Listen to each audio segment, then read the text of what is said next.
Hello, my name is Dave Emory, and in this half-hour segment, you're going to hear a conference-called interview recorded on October 13th, 1996, with three different authors. First of all, you'll be hearing Donald Freed, who, along with Raymond Briggs, is the co-author of a book called Killing Time, published in hardcover by Macmillan. And also, you will be hearing from Stephen Singular, who is the author of a book called Legacy of Deception, published in softcover by Dove Books, copyrighted 1995. And also Stephen Worth, who, along with Carl Jaspers, authored the book Blood Oath, subtitled The Conspiracy to Murder Nicole Brown Simpson. That book was published in softcover by Rainbow Books and copyright 1996. All three of these authors have developed information indicating that O.J. Simpson did not commit the killings that most people believe that he committed, but in fact, the case has been misrepresented by the media and mishandled by the authorities. Among the many tantalizing details that you'll hear in the upcoming two half-hour segments concerns the fact that the grand jury would not indict O.J. Simpson. They did not vote to indict O.J. Simpson, something the media has not brought us. This interview is one of several interviews that I will be having with these authors.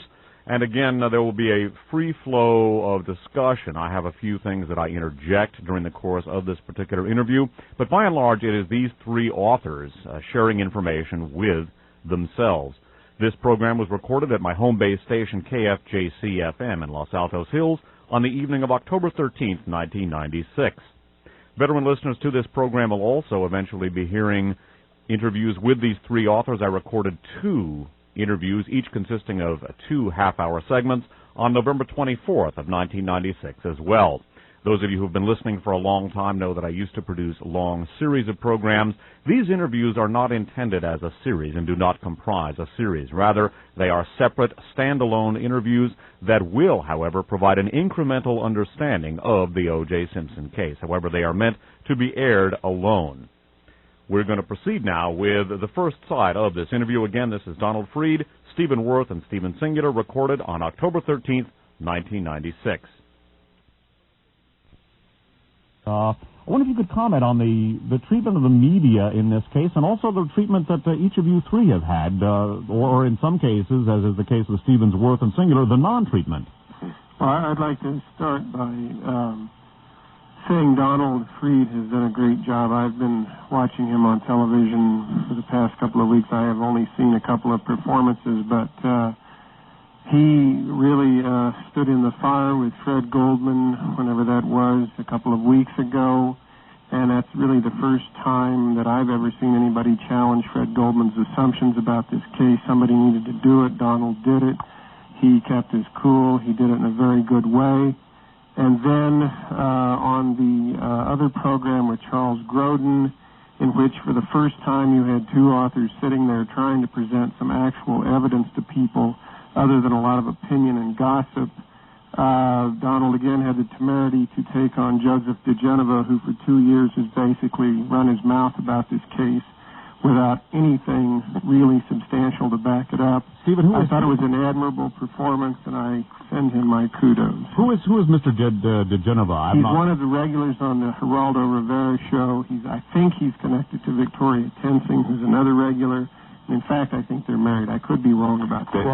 They are, and they're former government prosecutors, right. Well-known Republican activists who have found a berth on the Geraldo and Grodin. Well, let me greet my colleagues tonight, and let me ask them. They are, respectively, have done the definitive work, especially on Mark Furman, and with that plea bargain coming just a few days ago, I think it would be extremely interesting to hear both of them talk about the meaning of that plea bargain. Okay, gentlemen. Well, it's an interesting thing. I was just watching Bugliosi today. I don't know whether it was a repeat or it was live with Grodin, but they're like forgiving this guy like he did nothing. And I think the N-word was the tip of the iceberg. People forgetting this fella's beliefs. The fact that, at least we uncovered, unless somebody can refute it, that when he said he was at La Quinta, California, on that day at 8 o'clock, he wasn't. Could you explain, Stephen, the significance of that in the context of the O.J. Simpson case for the audience? Sure. And Marshall Clark was, when he first got on, Marshall Clark was asking him, where was he on 8 o'clock on June 12th? And he very calmly said he was at La Quinta, California, attending a police league. I think he was a delegate there. And he had left just prior to a barbecue. And then he drove, which is about 2.5 hours to his house, got home and went to sleep, and then was awoken to go to the scene. The problem is there was no barbecue on Saturday night. I should say on Sunday night. It was on Saturday night. Now, why they would establish this time sequencing is beyond me. But what seems to have come out, Joe Bosco writes about, a time, I think, the other night, Stephen Singler talked about this phone call at around 2:53. Was that right, Stephen? That's correct. From the Rockingham area. In Garden's book, unless he's made a giant error, he said that Van Atter and Lang were there at 2:20 in the morning. Now, everybody kept saying that Furman couldn't have done anything because there were 17 officers around. Well, apparently, maybe he got there a lot earlier, and so did those other detectives, because for some reason nobody kept notes except Furman, which is kind of strange. Right. With all due respect, to Diane Sawyer, and I guess it's ABC Television, and she was the one who interviewed Furman, I believe it was last Tuesday on national television. I think by focusing solely or exclusively or particularly on race, you play into the hands of Mark Furman, and that's basically what was done on that television show, which I again feel that he controlled very subtly for his own ends. It's very easy for him to stand up and make an apology and say it's from the bottom of his heart and beat his breast a few times and go to a commercial. If someone had been interviewing him who was familiar with the evidence and who could have walked him through his preliminary hearing testimony step by step and what he said at that time in his own words, and then proceeded from there to other aspects of evidence, you could have gotten beyond the race issue for the first time. Talking exclusively about race only serves his purposes because it takes it off of the evidence, and it's the evidence in this case that will open the door to the other aspects of it. One of the aspects of this case that I've noted from my audience ever since the murders occurred and the investigation, or perhaps alleged investigation, began was that this case, in its external circumstances, or what we were told by the prosecution and sadly the media, which have been almost coterminous in this case, this corresponds to a T to the most pejorative and oldest racist stereotype in this country's history, that of the hyper-libidinous, hyper-aggressive black male lusting after, possessing, and destroying the white female. And sadly, this archetype, this racist archetype, has been dominant so far in the dialogue. Well, that's well put. It's superimposed over a chaotic crime scene that was as hosed down and destroyed, except as you added, except for the back gate, apparently. I'd like to say to Steve Singular, and to others who are listening in this first generation now of analysis of this great murder mystery, is that the Joe Bosco book, A Problem of Evidence, gives a dramatic confirmation to one of the centerpieces of Legacy of Deception, and using separate sources. Obviously, I think that's a fair statement to say, isn't it, Steve? Separate sources. Arriving at the strong indication that Furman left the Bundy murder scene early in the morning hours, before 3 o'clock, and went to the Rockingham estate, and may have there, and I believe this may be new, and tell me if I'm right, Steve, planted the glove first in the Bronco, only to move it later to behind Kalen's guest house. Am I right so far? That is not something my understanding is that it got inside the Bronco, but I could not say when. And that would be new, what you're saying. And were you it was did you find it interesting? And Stephen Worth, have you had a chance to read Joe Bosco's book? Yes, I've read his book and was quite pleased with the information he came out with. I've done some analysis of a photo that was in Darden's book. As a matter of fact, provided it to the defense. In fact, they've now found some new prints from the photo I blew up. What was most interesting of that photo is there seems to have been two photo shots taken, like, the whole photo scene, with Mark Furman pointing at the glove. Yes. Except they moved the glove. All right. But and along with that, moved the envelope.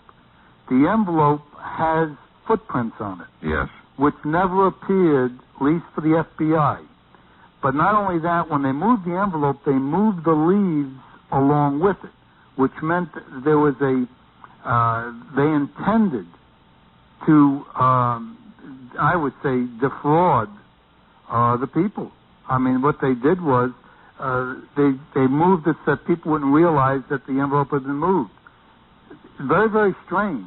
And the fact that there is Nicole's blood on the bottom of Ron Goldman's sneaker, along with his own, means he had to step in Nicole's blood, which eliminates what Marcia Clark was talking about.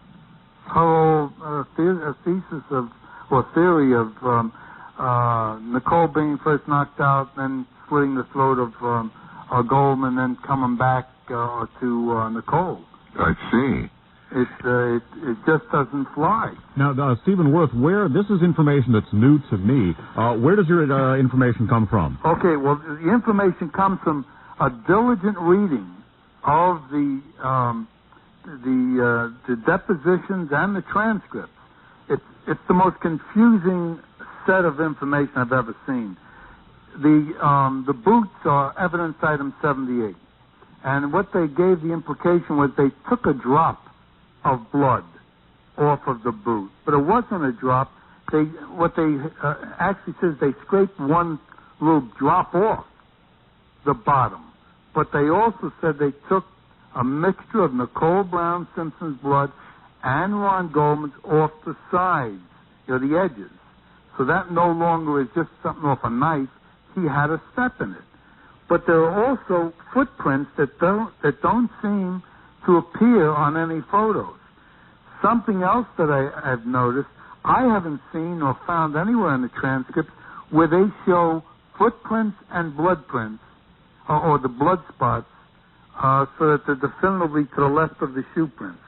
I haven't seen that anywhere. I think they all saw a footprint and then a blood print, like 112, 113, 114, 115, and then these footprints, but nothing ever showing them in one picture.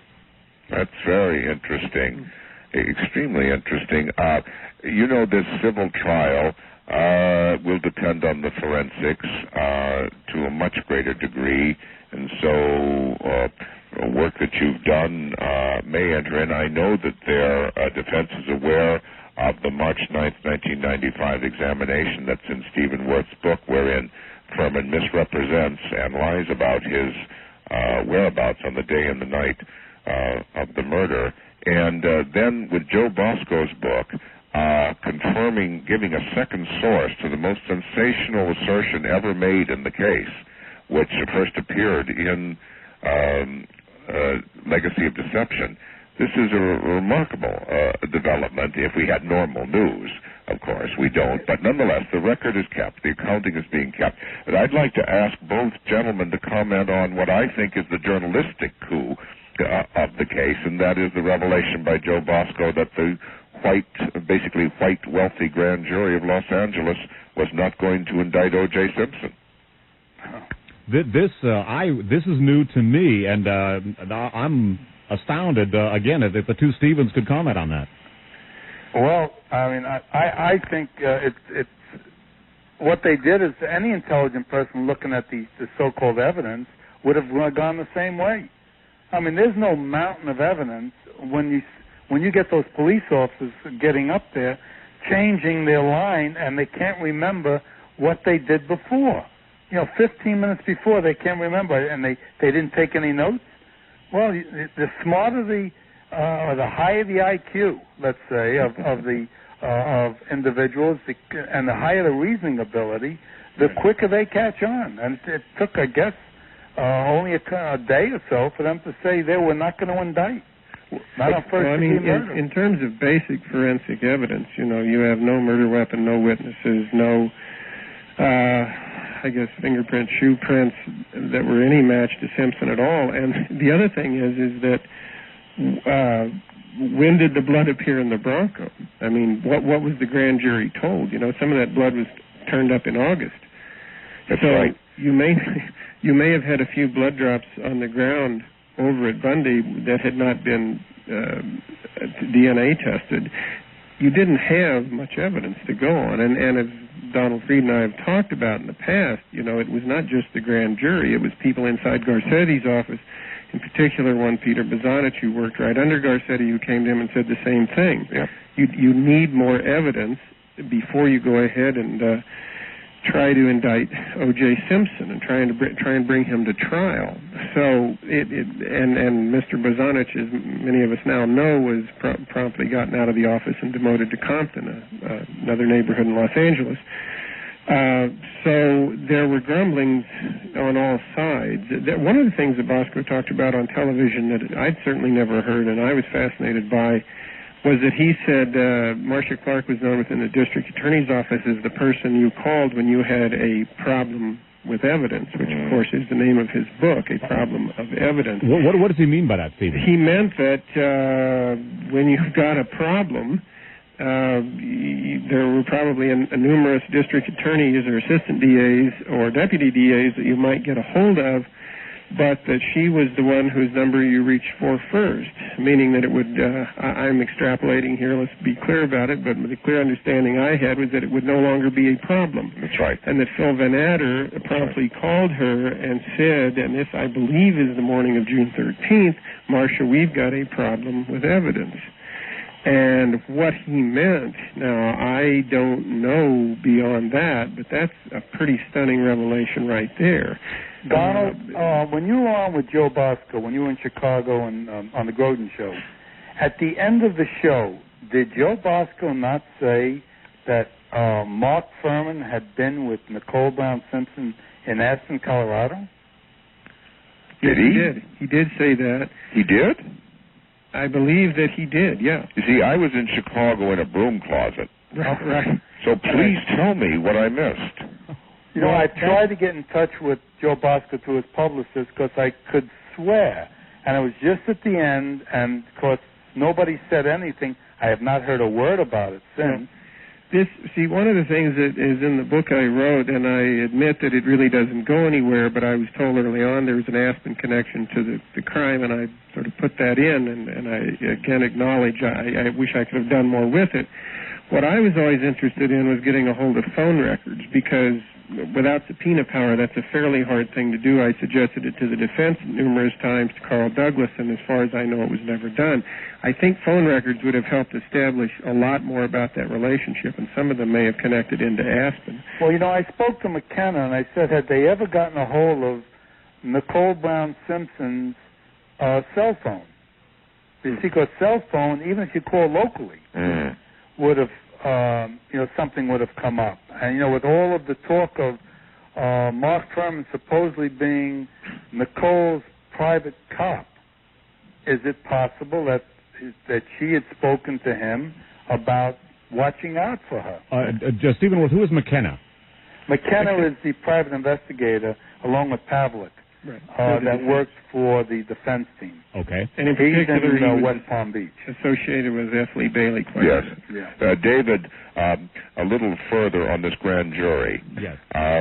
This was a runaway grand jury, unheard of in modern Los Angeles. The grand jury that would normally indict a ham sandwich, as the joke goes.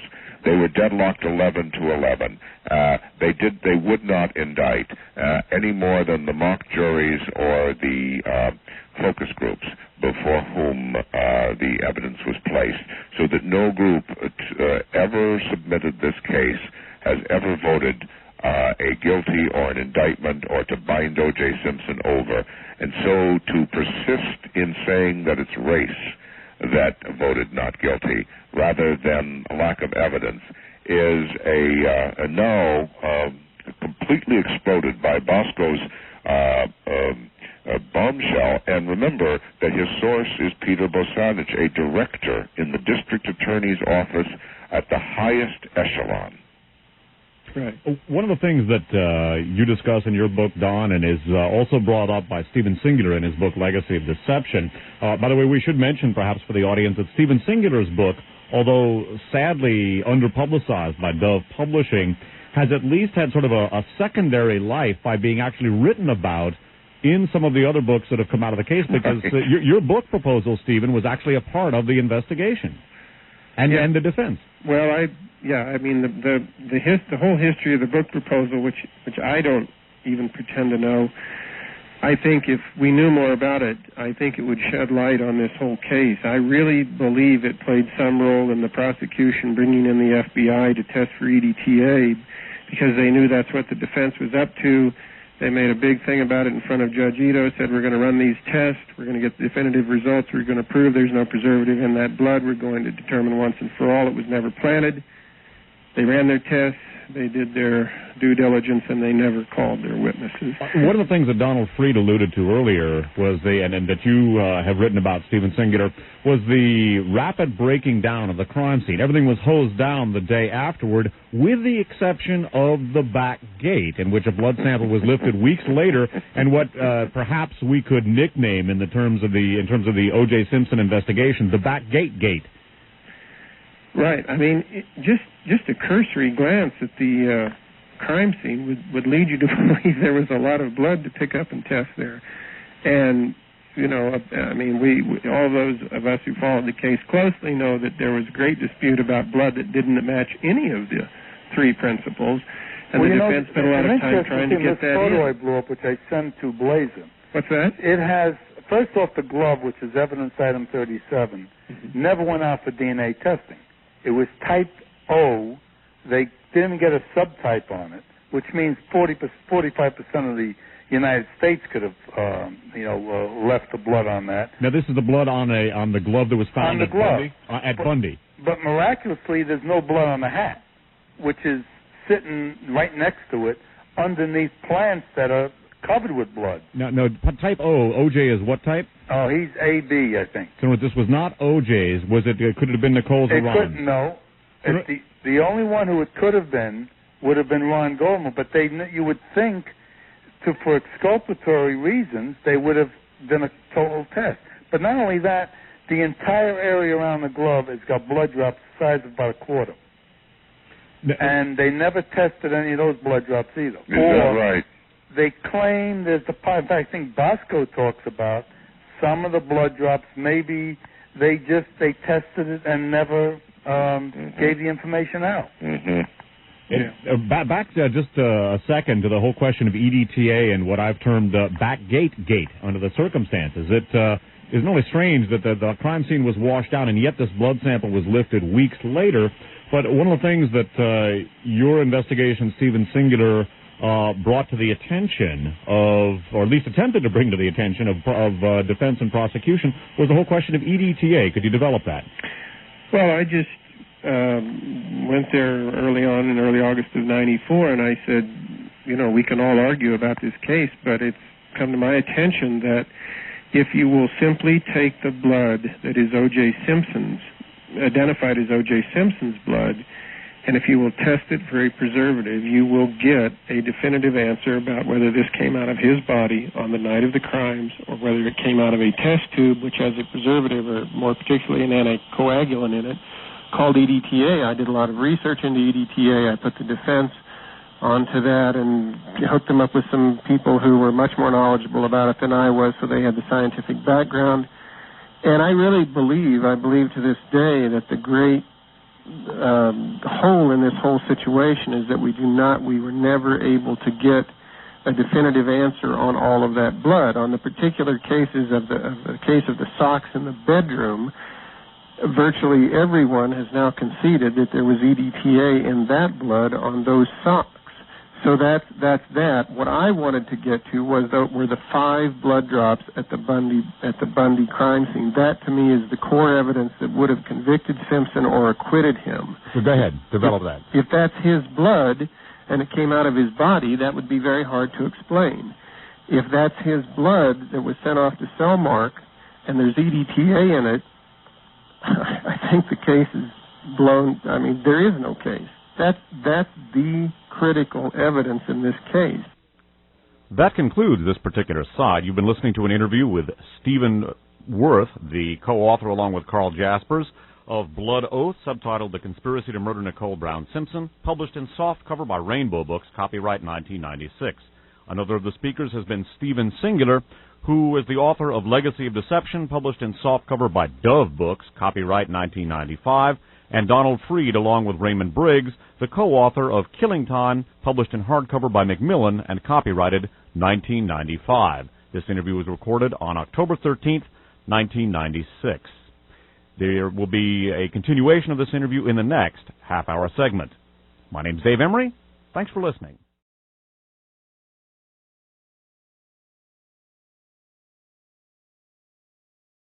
Hello, my name's Dave Emory, and in this half-hour segment, we're going to continue with a conference call interview recorded on October 13th, 1996, between, first of all, Stephen Worth, the co-author along with Carl Jaspers of Blood Oath, subtitled The Conspiracy to Murder Nicole Brown Simpson, also Stephen Singular, the author of Legacy of Deception, published in softcover by Dove Books, copyright 1995. By the way, Blood Oath was published in softcover by Rainbow Books and copyright 1996.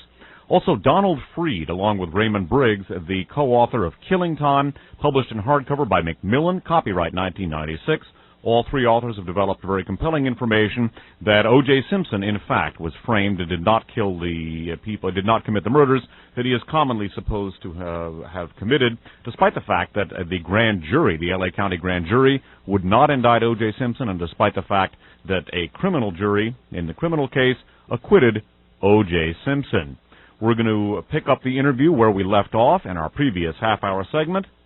So this is the interview with the Stevens Singular and Worth and Donald Freed. One of the things you point out, Donald Freed, is that some of the blood drops, supposedly from O.J. Simpson, do have EDTA, and some of them do not. Now, Stephen Worth, in your book, Blood Oath, your anonymous informant, codenamed Skinner, maintains that part of this cause, white supremacist organization and strike team that, according to your informant, performed the crimes, basically had at their disposal a blood and DNA specialist who had obtained a sample of O.J. Simpson's blood from Cedars-Sinai Hospital, where he had gone for surgery, and you theorize about the possibility that that individual may have been Stephen Colburn, an acquaintance of Timothy McVeigh. We should note that Colburn has not been charged with any crime. No, Colburn went to jail for possession of a gun, was picked up in Timothy McVeigh, Oklahoma bombing investigation. He was a DNA specialist there. Coincidental, he happened to be a DNA specialist at the same place that he possibly would have access to the blood. But there's other sources for the type of testing they did. There's Arnell, who went to the hospital very frequently, and Jason. They could get any of their blood. See, there's a lot of strange things that occurred. There was a phone call that Donald Freed talked about in his book, that Joe Bosco talked about, the phone call of some woman calling before the murders were discovered. Yeah, we mentioned that briefly. Okay, now somebody had to know that there were murders occurring. Mm-hmm. That's number one. You got a watch stopped at 10:03. For some reason, never used in evidence. Now, barking dogs, squealing dogs, hopping dog, I don't care what you want to use. I mean, you would sooner rely on a crystal or a watch stopped. Now, Donald Freed talks about it in his book, and it was talked about in some newspaper articles that never used. Now, the only assumption that can be made is somebody purposely stopped the watch at 10:03, not realizing it gives O.J. an alibi because he's making 2 cell phone calls to Barbieri at 10:01, 10:02, and you can't be killing people, and at the same time. So you got that. You've got this these thumps on the wall.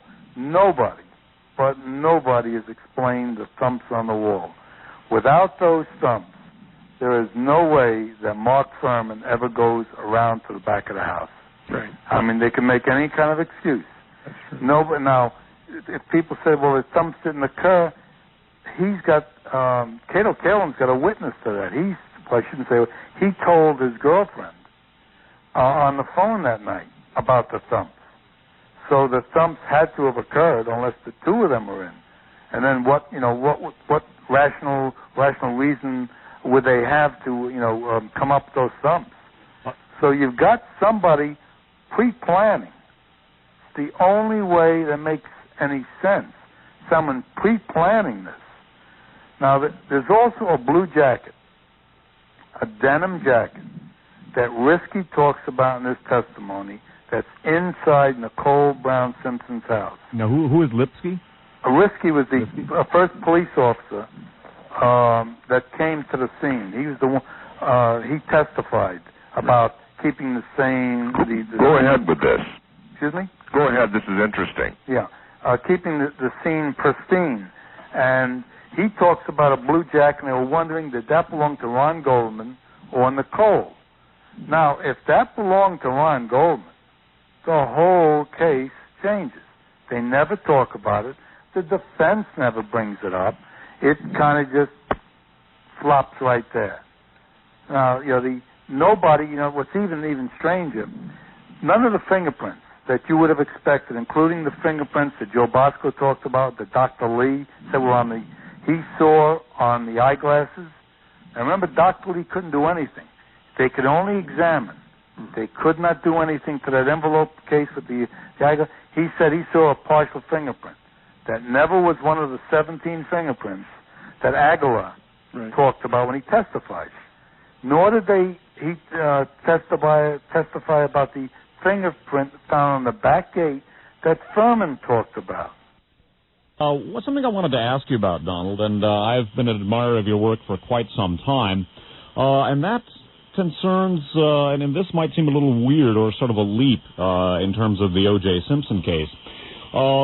In your book, Death in Washington, that you co-authored with Fred Landis, it's a book about the assassination of Orlando Letelier in Washington, D.C. It's also about the destabilization of the Allende regime in Chile by our intelligence system. You specifically discuss Operation Centaur, the destabilization of the Allende regime, and one of the things that you talk about in the book is the psychological warfare and media component to that destabilization. And you and your co-author Fred Landis described the subjective reaction of someone who had been in Chile during this destabilization as almost producing a sickening kind of feeling. Could you tell us briefly about Operation Centaur, the media and psychological warfare aspects of that, and also something called the Quartered Man? One of the central features in that program, in that destabilization program and psychological warfare program, was something called the Decalcidado, or the Quartered Man. Yes, that's a shrewd observation. When you talk about psychological warfare as an extension of armed violence of foreign policy, such as in Chile, Indonesia, Guatemala, and elsewhere over the past period, you're talking about manipulation of the media in a certain way that goes beyond propaganda. Propaganda is simply slanting information and planting stories. But when you take the next step, then you are into the realm of the non-rational. And that is the realm of monsters, of El Descuartizado, the Quartered Man, of the various, in Indonesia it was the alligator with the open jaws. Communism was equated during the Cold War with a series of nightmarish images which struck at the psychosexual roots of identity. And the aim was not to create anti-communism. Anti-communism was the aim of propaganda. The aim of psychological warfare was to create madness and bloodshed. And what was the Quartered Man? Well, the Quartered Man was someone was found murdered, but it was then turned into a monster by the press that was seen all over the country like a Frankenstein monster, and so people thought they were buying human flesh at the market and so forth. Little by little, the country was driven into a nervous breakdown. Now, in this case of the Simpson case, what you have are the preconditions. When you have Time magazine demonizing a photograph, when you have the New York Times whitewashing an absolute fascist such as Mark Fuhrman, when you have ABC, you have the components. I'm not suggesting now that you have the mighty Wurlitzer of the CIA coordinating a hydra-headed octopi of psychological warfare. By the way, the mighty Wurlitzer is a term applied by former Deputy Director of Central Intelligence Frank Wisner to the CIA's media component. Go ahead. Yes, you have the frame of reference, all right, David. But what you have are the components here, and when the Washington Post puts out a boilerplate story that says, in effect, conspiracy theory of cocaine what they set up with the story about the CIA cocaine story of Los Angeles, but then on the jump sheet and from then on, the word conspiracy appears again and again and again. Conspiracy being the C word that communism used to be. You have the precondition here. You've always had it for what happens under fascism, where you move from rational propaganda over to the non-rational. That's what's to watch for. That's everything short of that is still propaganda. When it moves beyond that into the non-rational, then you are in a different situation.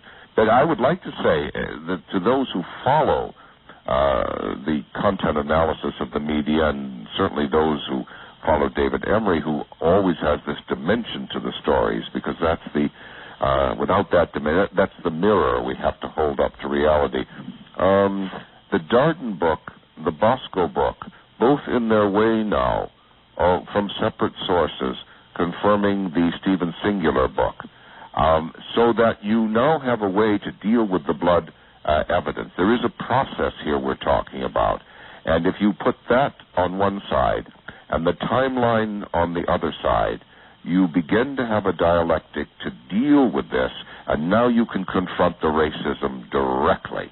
It just takes a lot of courage, a lot of stamina, but luckily, all three of you have it, even though I am leaving. Because Donald, one point I wanted to put before we bid you a fond farewell here, and that is again, in reading Death in Washington and about the quartered man and about the psychological warfare program in Chile, in which the public was obsessed with these images of mutilation, and this in turn was used to imply that society was unstable. They needed a change. They needed a strong man to put a halt to all of this uncontrolled, violent, sickening chaos.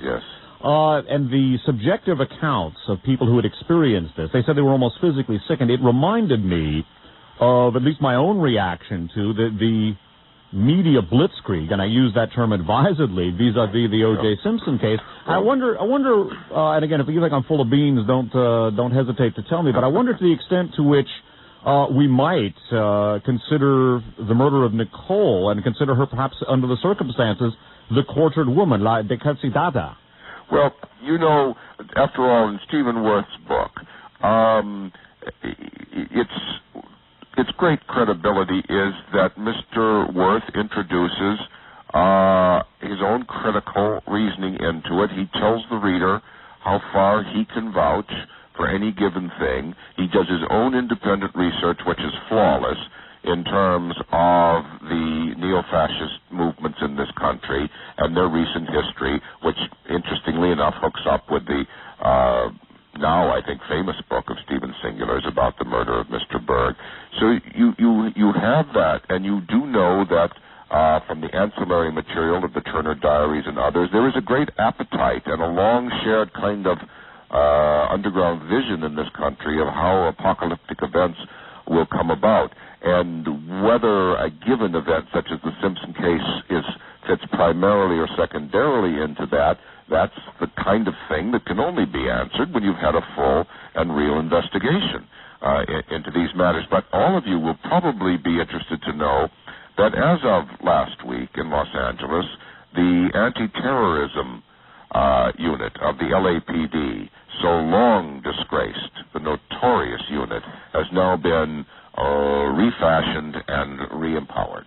This is a unit that had been conducting political espionage in the early 1980s on behalf of a right-wing intelligence outfit called Western Goals. Well, exactly. There you have it. David has done the most extensive documentation of the use of computers to disseminate a list of individuals who were targeted for elimination. By the way, one of the interesting things about the Western Goals investigation, which again, members of the LAPD counter-terrorist squad were conducting political espionage on behalf of a right-wing intelligence outfit and then putting it into computers, and some of the information was being put into a matching computer bank in Germany.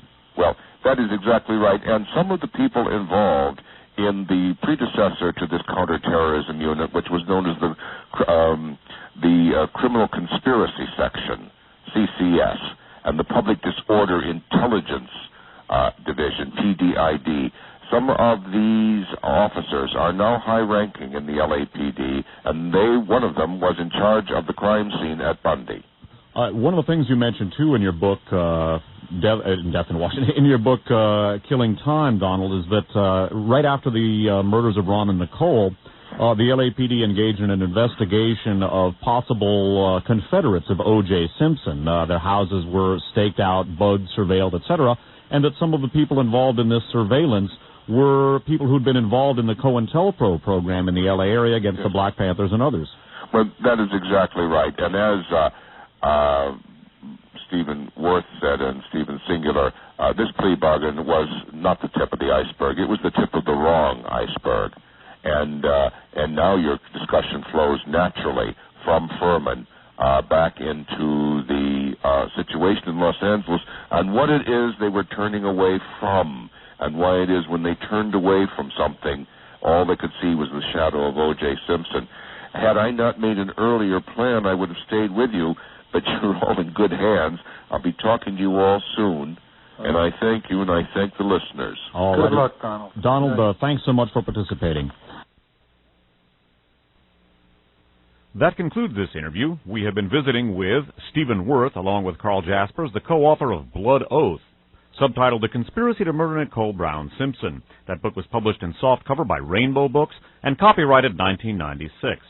We've also been visiting with Stephen Singular, the author of Legacy of Deception, published in softcover by Dove Books and copyrighted 1995, as well as Donald Freed, along with Raymond Briggs, the co-author of Killing Time, that published in hardcover by Macmillan and also copyrighted 1996.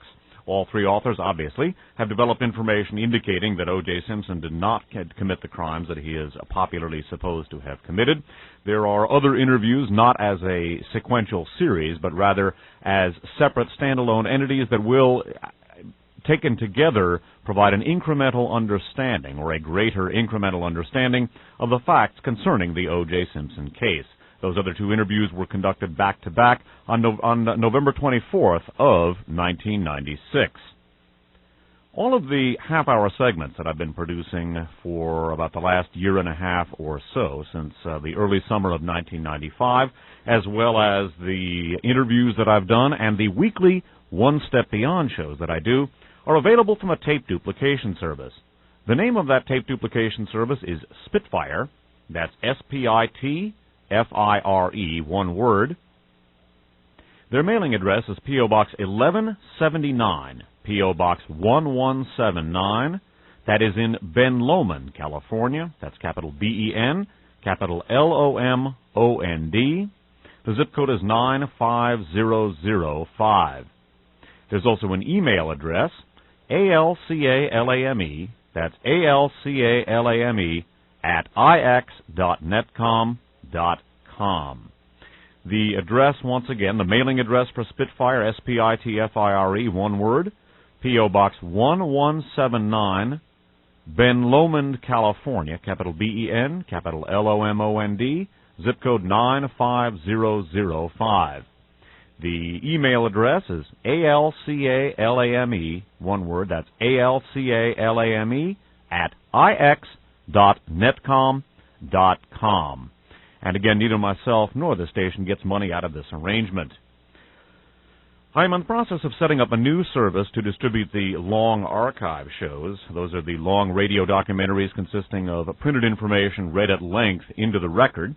Those will be available at some point in the not-too-distant future from a new tape duplication service. In the meantime, people can either write to a publication that I'm in the process of starting. I can't give you any details about it because this is something I'll be getting money out of. The name of that publication is Other Means. The title is taken from the famous quote from Prussian military theoretician Karl von Clausewitz that war is the continuation of politics by other means.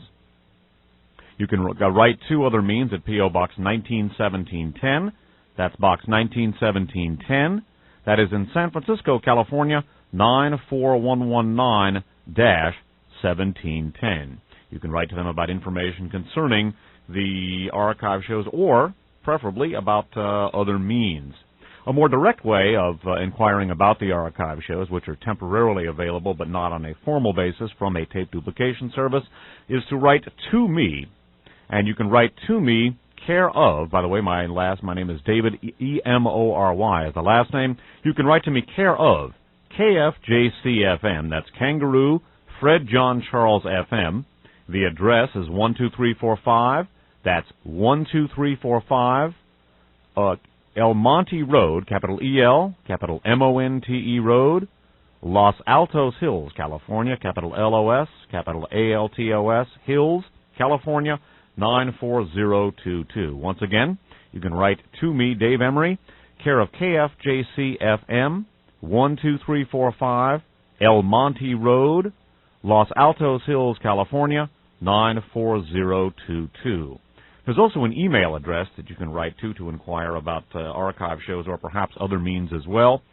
DEMORY, one word, DEMORY@well.com. That email address again, DEMORY@well.com.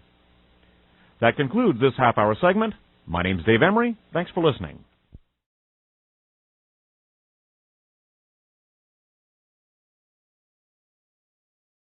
Hello, my name is Dave Emory, and it's my privilege to be presenting three authors who will be basically providing us with a different perspective on the O.J. Simpson case. First of all, we have Stephen Worth, along with Carl Jaspers, the author of Blood Oath, subtitled The Conspiracy to Murder Nicole Brown Simpson.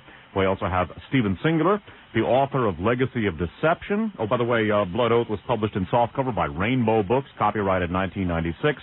Again, we have Stephen Singular, the author of, among other titles, Legacy of Deception, about the O.J. Simpson case, published in softcover by Dove and copyrighted 1995.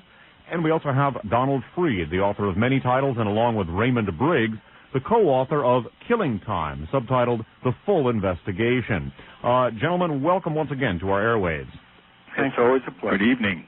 Now, there are a couple of things that I wanted to discuss about the O.J. Simpson case, so perhaps I can inject those at the end of the discussion, and some of your observations concerning the civil case can start off. This will be sort of a free-form discussion.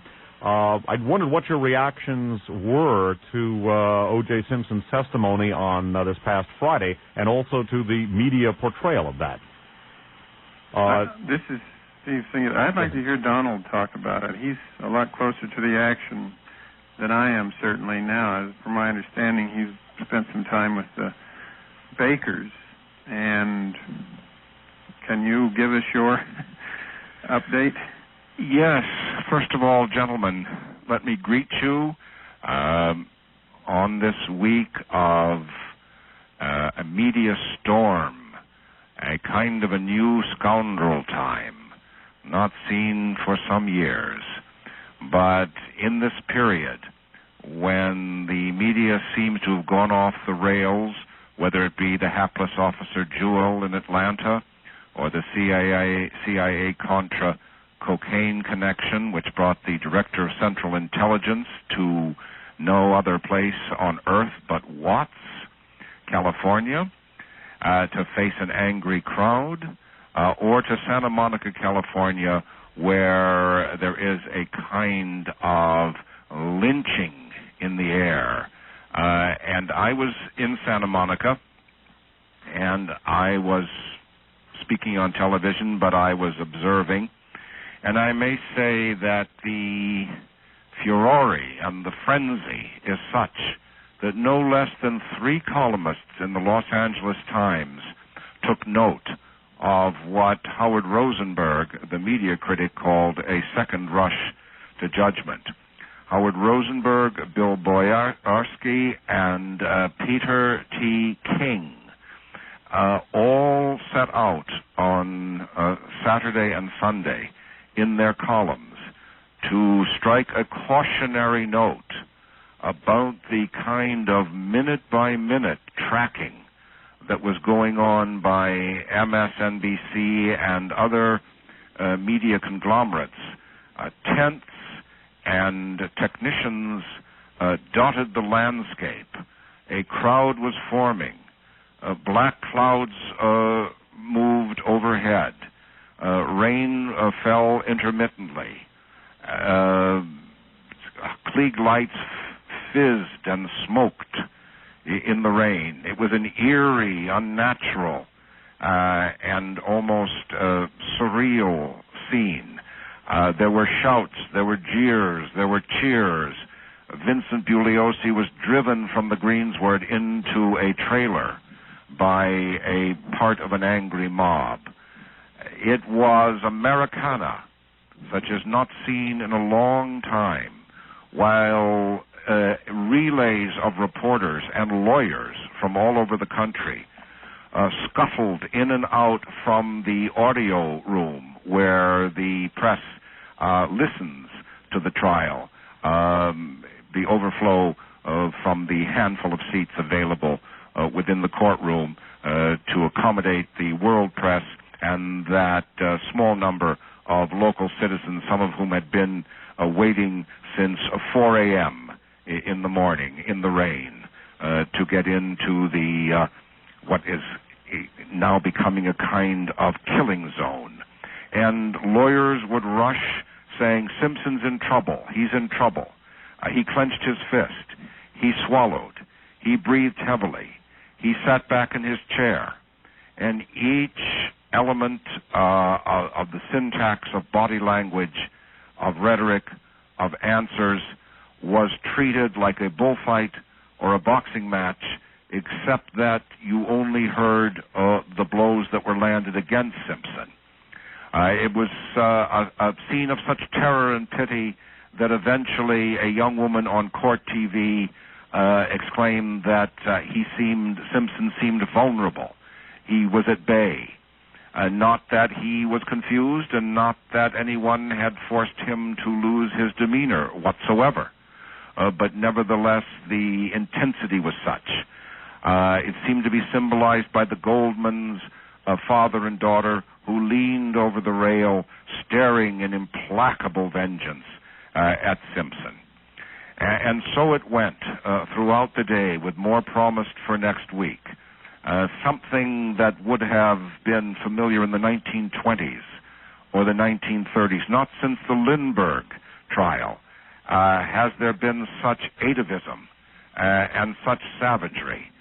And so it went, with the assumption never identified that each increment of reportage was based on the assumption that Simpson was guilty, that he'd gotten away with murder, that he'd been pardoned by a jury too black and too stupid, or both, to take accountability or responsibility for justice in the criminal case, and that now it was a time for vengeance.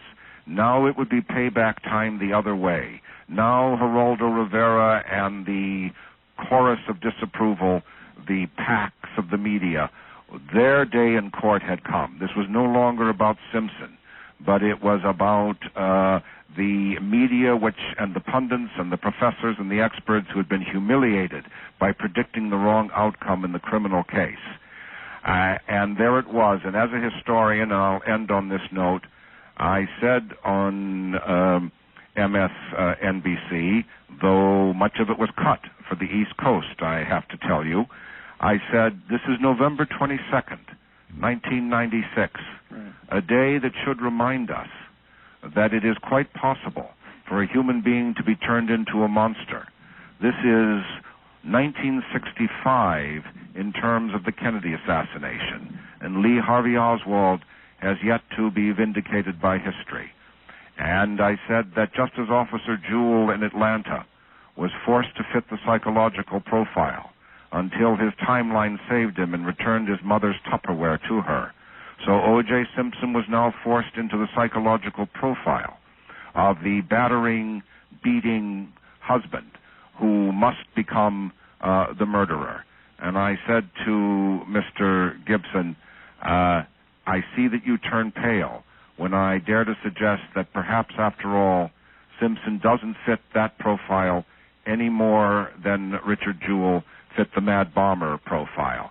And that was about the end of my time.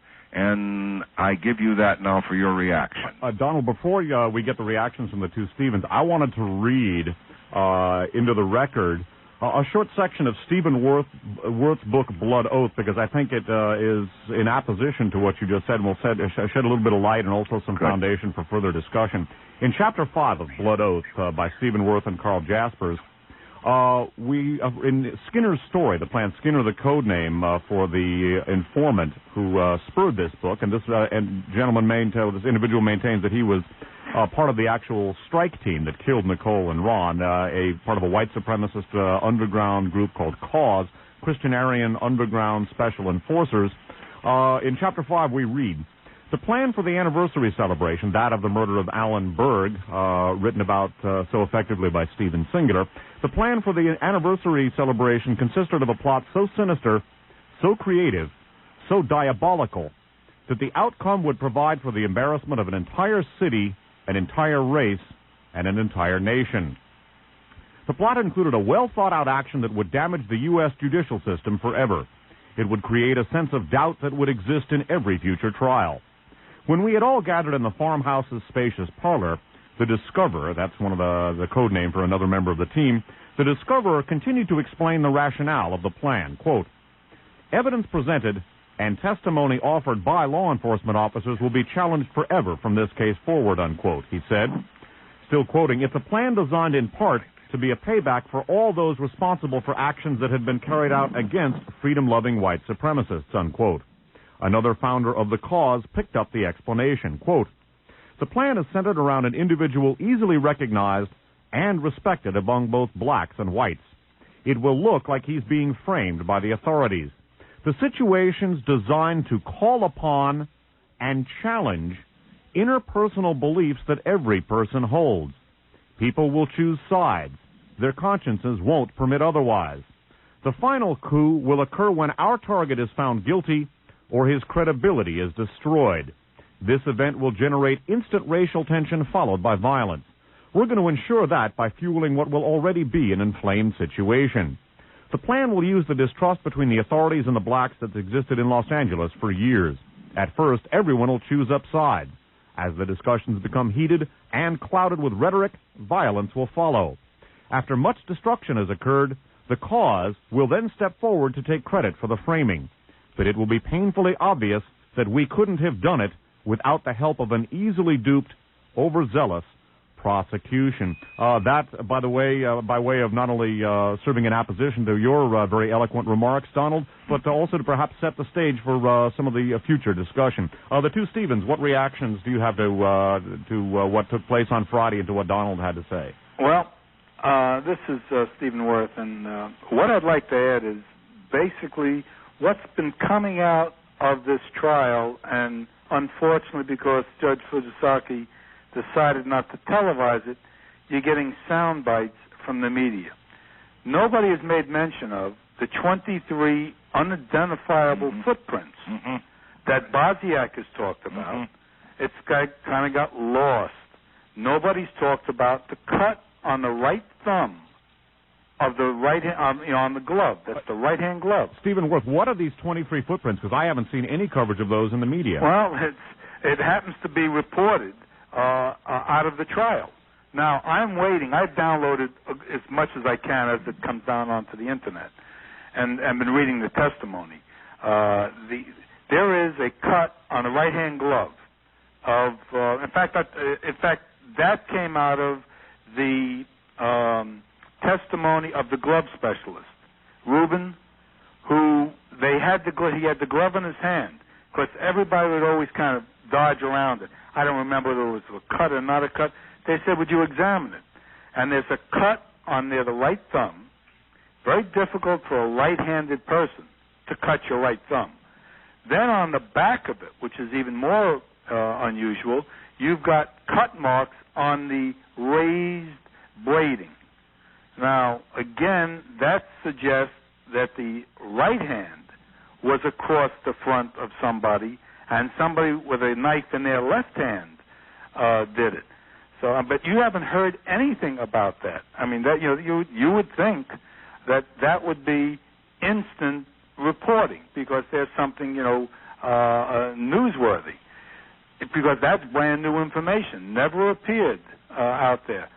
But what's to me even more distressing and more to following what Blood Oath is about, because it's more than just about the O.J. Simpson case.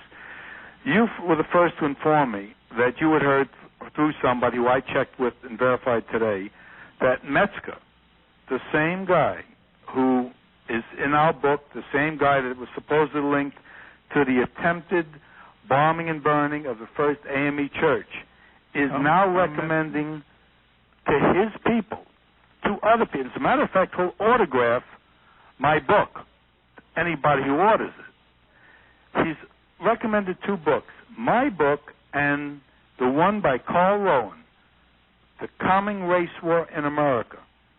Carl Rowan, a nationally syndicated columnist, by the way. That's right.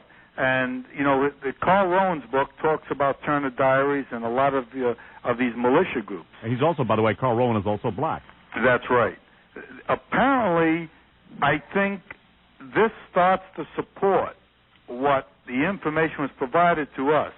And as I've said many times, all of the information that we received via Skinner, all right, we believe there's a good deal of it. It's kind of like an enigma. It has different meanings. I mean, the blood planting, the way they said it, could have come through since they talk about Colby being the provider, and Colby could stand for three things. The person that we've isolated as a fellow by Colburn, a DNA specialist.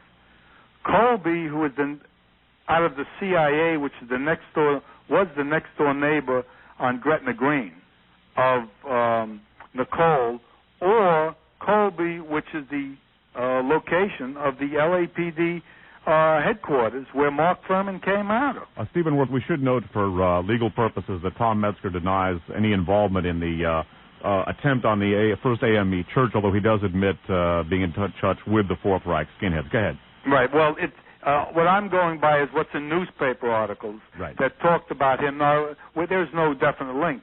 I'm just curious to why he's now recommending my book. I mean, it doesn't make much sense other than they like publicity. Well, and that's written about in Turner Diaries also. It's also written about in the passage from your book that I just read. They said, one of the questions I've always had about your book is whether perhaps this may have been exactly what Cause is described as going to do. In other words, at a certain point, getting the word out, although I also hold open the possibility that it's exactly also what Skinner said. I mean, I cannot make a definite decision, but I wonder. Well, it's I'd like to hear from Stephen Singler what his take on what he's heard about the trial and his take on Donald has said and what I've said. Well, two things. First of all, as I've watched this, and it has occurred to me that I think we've moved into an arena where we're analyzing an event that never happened. At least, of course, 2 people were killed here, and I don't mean to make light of that.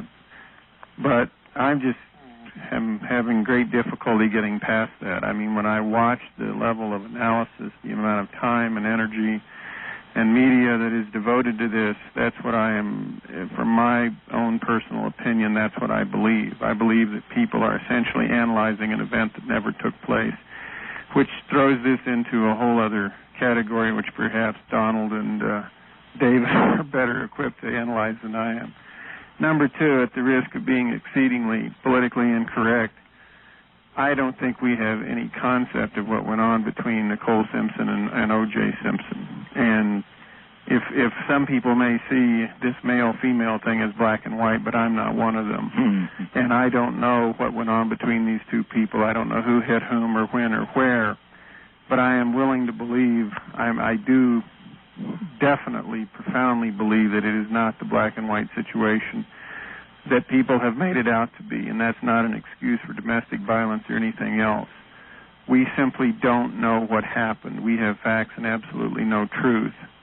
And those are the two things that have been on my mind lately. I don't know how the rest of you feel about them. Stephen Singular, you noted in Legacy of Deception the seemingly impenetrable, and this is something perhaps we can come back to later, the impenetrable media wall surrounding this case. You were not only actually part of the case in the sense that your book proposal actually became part of the criminal case, but also you attempted to go to various media sources. You were contacted by an anonymous informant within the L.A. legal system because of your work on the Allenberg murder, which Stephen Worth's anonymous informant says was the anniversary celebration of that was one of the motivations for this.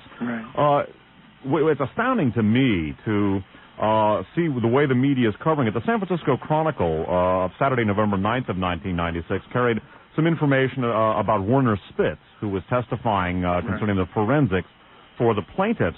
Werner Spitz, by the way, was also involved with the House Select Committee on Assassinations forensic evaluation of the Kennedy assassination, as was Michael Baden. Perhaps we should remember in that regard the intelligence community has an old saying that give us the coroner, we'll control the city. One of the things I found so remarkable is that basically Spitz, as reported in, among other papers, the Chronicle of 11/9/96, was saying that the wounds on O.J. Simpson's hands were made by Nicole's fingernails. Yet, as I recall, the analysis of the tissue and blood under Nicole's fingernails indicated it wasn't O.J.'s. Right. That's correct. Well, there was blood that was not O.J.'s. In addition to those 23 footprints, there were also 17 sets of fingerprints at the crime scene that were never identified either. But the point is that the blood, the material under Nicole's fingernails did not come from O.J. Simpson. That's correct. Well, I'll tell you what's of interest. As we kind of look at what's coming out of the civil. I've read 9 days of O.J. Simpson's civil testimony. It's actually his deposition. And, the Bruno Maglis is one of the things that I think Geraldo and the media played to the hilt. And they said, well, now we've got him because we've got pictures showing him wearing Bruno Maglis. And he said he would never own them. Except that's not what he said. He said he would never own those ugly-ass shoes shown in the criminal case. And he wouldn't. And he says they were purplish green. At the end of it, when they kept asking him again, they said, as of 1994, did you ever own a pair of, or do you know if you ever owned a pair of Bruno Maglis? And he said no, which clearly says he didn't know whether he owned them, whether he knew it or not. So it's not like a cut and dry thing. What bothers me the most about some of the things, because it's like an electronic lynching that's going on. It is, Stephen. Remember that this is also an electronic truth-saying situation, where we have to watch our choice of words. Yeah, well... It's been publicized enough that that's what O.J. said. I've seen it on the electronic media elsewhere, but we just have to keep that in mind. Please proceed. Okay. One of the things is you've got an FBI agent paid by the federal government testifying in a civil case. Right. It's almost unheard of. Right. In order for an FBI agent to testify, he's got to get approval almost up to the director. The case also, and by the way, I'm getting the feeling that the Baker and Blazer, etc., are setting this up for an appeal based on they said that you can't have double jeopardy, but this is like the state retrying its case through the civil case because it's funded in part by taxpayers' funds. The same witnesses are appearing who, if you'll notice during the case, they keep out, did you get paid? Did you send a bill in? And there hasn't been a bill that I know of yet that's been sent in to pay for these people who are on salary with the city of L.A. or the state of California. That's highly unusual. I mean, if you tried a case and said, I'd like the FBI to testify for you, they won't even talk to you. Yes.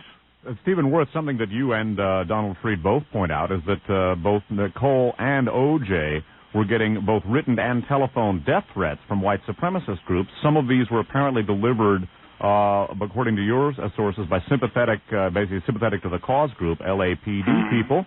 And in the book about Cato Kalin, it's mentioned that the FBI was aware of this and told O.J. And yet we have heard nothing about this. And in fact, Nicole, as you revealed, Donald Freed, believed she was under surveillance and actually asked O.J., she was scared because of the threats and her perception that she was under surveillance, which dovetails with what Stephen Worth was told by Skinner, and that basically she wanted O.J. to come around. Yet we've heard none of this in any of the media discussion that I've seen. Well, remember, and this picks up where Stephen Singular left off, that you're listening to the plaintiff's case, and you're hearing a bill of attainder against O.J. Simpson. And remember, at exactly this time, before her death, Nicole Simpson was very unwell, and Mr. Simpson was bringing her soup and food and helping to care for her. What we have here is a three-dimensional relationship, as Stephen suggests. And let me get behind the dramatic scene in court, where the lights were lowered, and O.J. Simpson sat in the witness chair in shadows, while behind him and over him loomed a very large photograph of Nicole Simpson, bruised and abraded, taken sometime after the New Year's Eve confrontation of 1989. And the questions, did you ever hit her? Did you strike her? Did you kick her? Did you strangle her? Never, never, never, never. That was broadcast around the world to the predictable reaction of, he must have done it. They have proof. There's the photograph. This is complete denial. This is lying of a magnitude that must include murder. Now, let me put it to you logically, gentlemen, and to your listeners. If you have an open mind, never mind the presumption of innocence or any sympathy for O.J. Simpson, but simply the dignity and self-respect of an open mind.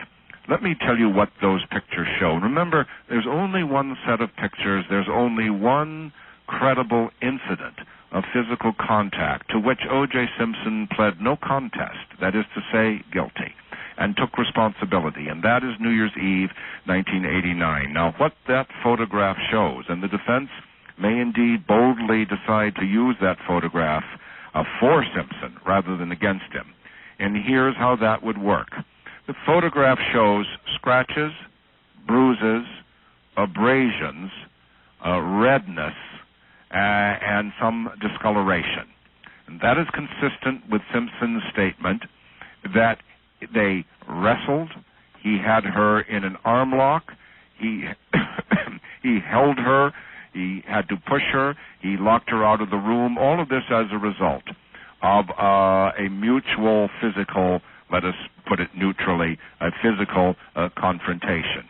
He said again and again and again Friday in court, I take responsibility. I don't know how all the bruises may have occurred after I locked her out. She may have fallen, but it doesn't matter. I take responsibility. He said that over and over and over again.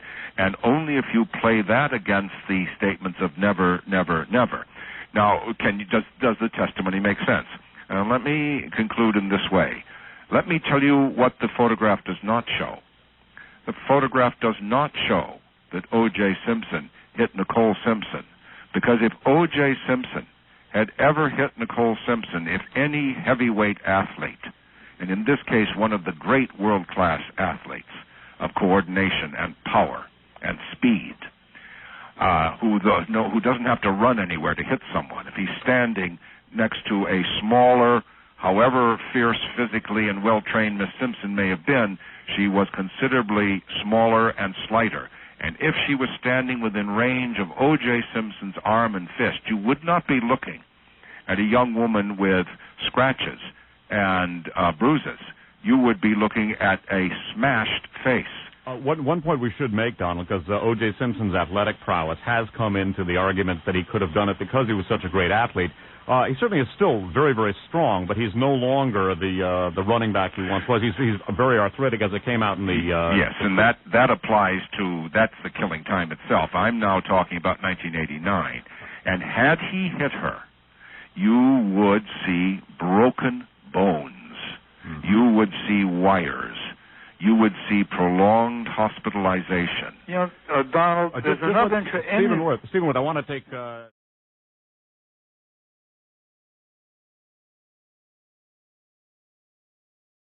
Hello, my name is Dave Emory, and once again, we are going to continue with our conversation with Stephen Worth, along with Carl Jaspers, the author of Blood Oath, Stephen Singular, the author of Legacy of Deception, and Donald Freed, along with Raymond Briggs, the author of Killing Time, all presenting information about the O.J. Simpson case that is at variance with what the public has been told. Stephen Worth, you, when we left off, you had a comment that you wanted to interject. Yes. In O.J. Simpson's civil deposition, one of the, as part of it, the photograph came up. And I don't know if that's the exact photograph, because all you can do is read testimony in a deposition. But there's a claim being made in the deposition by O.J. Simpson that the photograph that he was shown in the depot was a photograph with makeup on. That's true. That's another photograph. Is that another photograph? That's another one, but there is only one. There's only one incident. The assertion that there will be all sorts of witnesses and experts that will chart the course from wife abuse to murder. Don't forget, no one testified in the criminal case. Not one. And the experts in this case who never interviewed O.J. Simpson for 1 minute, of course, are not being allowed to testify. And as to the various other so-called eyewitnesses who were not credible enough for the prosecution in the criminal case, we will see if they are brought forward. But remember, the defense had and still has the authority on the world stage of this sort of abuse, and that's Dr. Lenore Walker. And she interviewed Simpson at great length. And she came away with a statement that he did not fit the pattern, there was not the momentum, he did not fit the profile. Well, it's interesting also in that surreptitious tape of the 93 911 call, Nicole blurts out that he had not hit her in 4 years. Mm-hmm. So, there's nothing in between that 89 and 93 incident. Based on that, it's going to be very interesting when they start to match up what's claimed in Nicole's diary and what she states there and other incidents which they may not be able to, corroborate as far as what she's stating. Because I understand there were two other things about where she claims that O.J. didn't have the kids and O.J. was at the Brown family at the time. Mm-hmm. So, that's interesting. But one other thing that's come up, and nobody is, I guess they haven't even caught it, and it deals with Donald Freed's The Killing Time in the Bronco. Detective Edwards, when he was on the stand, they asked him about, and he just answered each time because I guess he thought it didn't mean anything, whether or not, this goes back to the 85 incident, the 89 incident. And he said, was it quiet? And he said, extremely quiet. Mm. Could you hear, and this was O.J. driving away, could you hear the vehicle? And that was a Bentley, kind of a quiet vehicle. Mm.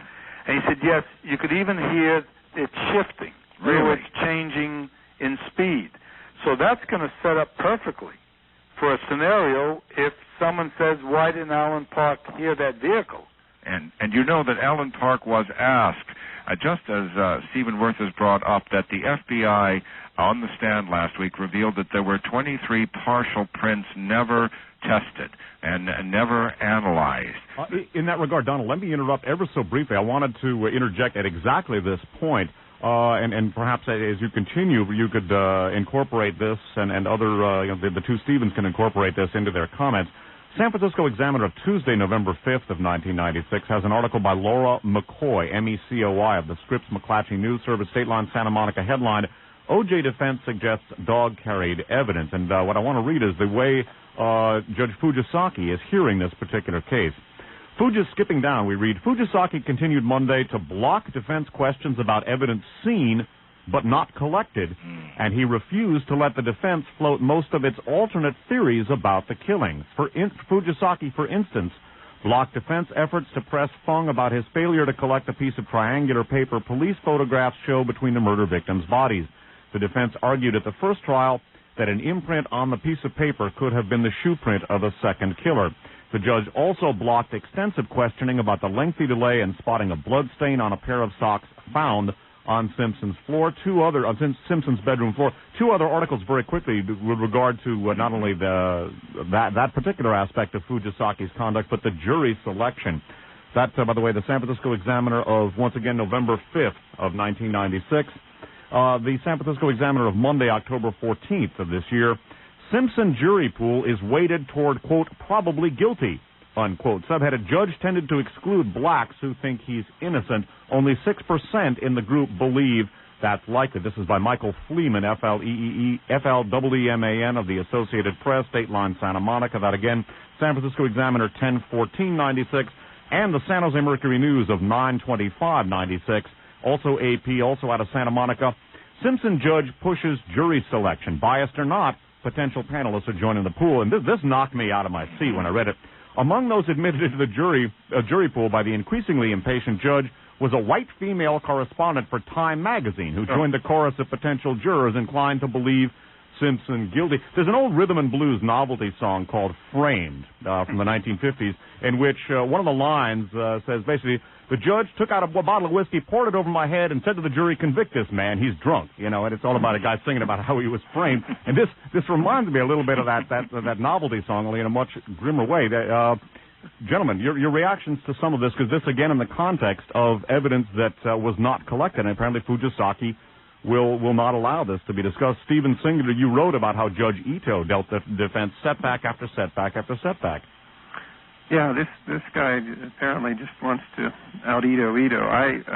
From what I can tell, I was very curious in pursuing Donald a little bit here, if I might, though, because, as I said earlier, he is quite close to the action. If he can tell us anything at all about what the defense may be doing or may be planning, I realize that might be confidential information, but is it true, Donald, that you have spoken to the Bakers some recently? Well, you know, when the plaintiffs accepted the so-called independent timeline, so that now both sides accept the same timeline, it was clear to the defense that the end game or the climax of this trial would come in those last 4 minutes or so at Rockingham. And indeed, last week, Robert Baker asked the honest limousine driver, Alan Park, did you see or hear O.J. Simpson drive up? And he said no. Now, you know, they have twice asked to take the jury up to Rockingham so that jurors could stand there in the silent darkness and see or not see, just as Alan Park had. And they've been refused, and they are going to try again because Alan Park is their alibi witness, unwitting and circumstantial though his testimony may be. He is their alibi witness, and they have now, it has reached a state where last week I heard on Burden of Proof and on Geraldo, two different lawyers, one of them, Melanie Lomax, say, the timeline doesn't matter. Right. I heard that, yeah. That was said in essence. The timeline doesn't matter, whereas others have said Alan Park provides the timeline to convict O.J. Simpson. So you have the most bizarre non sequiturs going out as news. That's like Spitz claiming that the wounds on O.J. were made by Nicole's fingernails, but the tests indicate that stuff wasn't from O.J. Right. And that it all took place in 1 minute and 15 seconds. Well, I'll tell you what's most disturbing about that. And by the way, I've been the footprint on the post that the defense brought in was because I had sent blow-ups. I had blown up photos to Blazer. In fact, I've been constantly forwarding information to them. You deserve great credit because that was as big a piece of news until the 23 footprints came along. That's right. Now, one of the things, in fact, I've got it on a website and pictures. Nicole Brown Simpson, in all of the descriptions, including American Tragedy, talks about her having her throat sliced and crumpling to the ground. The problem with that is her feet are jammed underneath a stationary lower post with scrapes and blood seeping through the scrapes on her legs on the other side, and a totally swollen ankle. Now, ankles don't swell after death, which meant she had to be in that position for a while. She couldn't move. She couldn't fall that way because it jammed under there. It's not just there's also rotational marks on that leg. Now, there's no way somebody can fall. But what bothers me is Golden, Lakshmanan, nobody has written that up in the autopsy reports. Yet there is a close-up photo of her ankle over the menu. That photo shows that ankle totally swollen to the point where it's tough to even see her toes. Yet there's no mention of it. You couldn't do that and fall within that time limit that they're talking about. Stephen Singler, you had a comment about what Donald Freed said earlier? Well, yeah, this is a little bit different from that, but to go back to your original question about Fujisaki, why can Mark Furman not be brought into this trial? Why wouldn't the defense call him and just grill him for the first time ever? Well, that's right. Well, you see, the judge has this latitude, he thinks, and he's stating that the LAPD are not on trial. Well, of course, this is doing real violence here to the system. And Van Natter testified. Yes. Well, he did because the plaintiffs brought him in. There's an interesting thing on the subject of Mark Furman. I'd like to interject a couple of things at this point. Just reading now from the San Jose Mercury of Wednesday, January 17th of 1996, also AP out of L.A. This was after this concerned the criminal trial. Furman was the trial, jurors write, and skipping down, Furman was the trial, Bess wrote. This is Carrie Bess, one of the jurors. Furman found the hat, Furman found the glove, Furman found the blood, Furman went over the gate, Furman did everything. When you throw it out, what case do you have? You've got reasonable doubt right before you even get to the criminalist. And then, Donald, in your book, you've written concerning Mark Furman and some of his past operations or some of his past conduct. Could a Los Angeles-based jury be predisposed to believe that police might perjure themselves or falsify or plant evidence? The Simpson trial did not exist in a vacuum. The Rodney King incident had occurred only a few years before in 1991. In fact, Furman had been one of the 45 police officers identified in the Christopher Commission report, the city's response to the Rodney King beatings. That's true. It has been a kind of arbitrary, in the extreme set of rulings by Judge Fujisaki. And even some commentators have asked, what will history say if a victory here in the short term is based on the defense having its hands tied? Right. How will this do any honor or mean anything approaching justice? Right. Has anybody gotten a hold of the actual trial? It would have been a trial of Mark Furman with the state.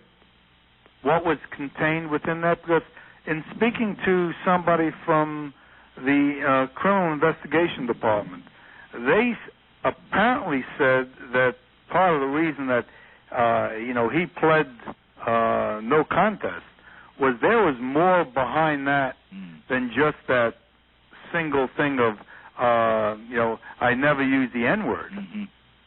Well, indeed. Well, your book, Stephen, after all, cites the March 9th, 1995 direct examination of Detective Furman by Marcia Clark, wherein he perjures himself as to his whereabouts on the night of the murder.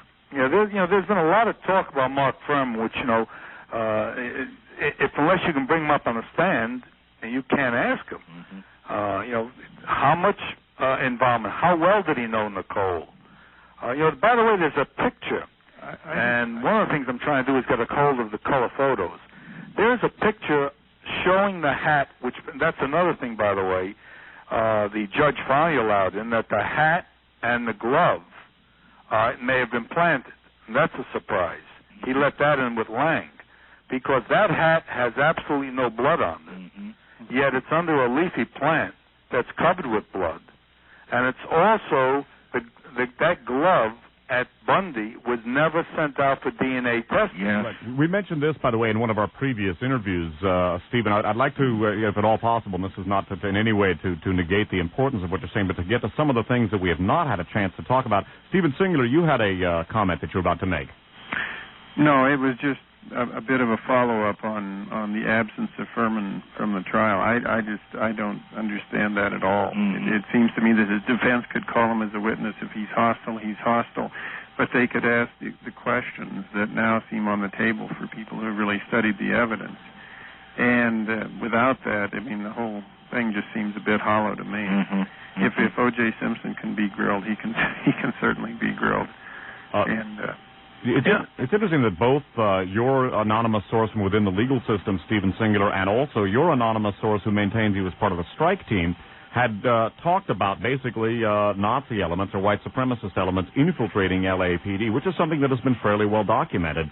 One thing that, one of the many things Ito would not allow in the trial was information from LAPD personnel files or allegations by fellow officers that he was the head of a group called WASP, White Anglo-Saxon Policemen.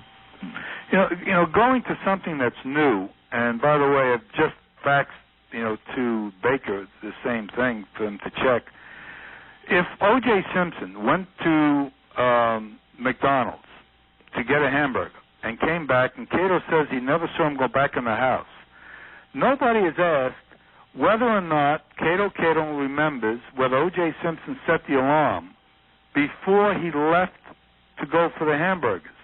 Because that raises a very interesting question. Alan Park sees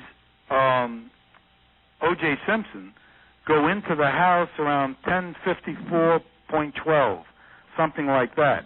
Well, in order to get into the house, if he had not been in there before, he would have had to have pressed the security code. Interesting.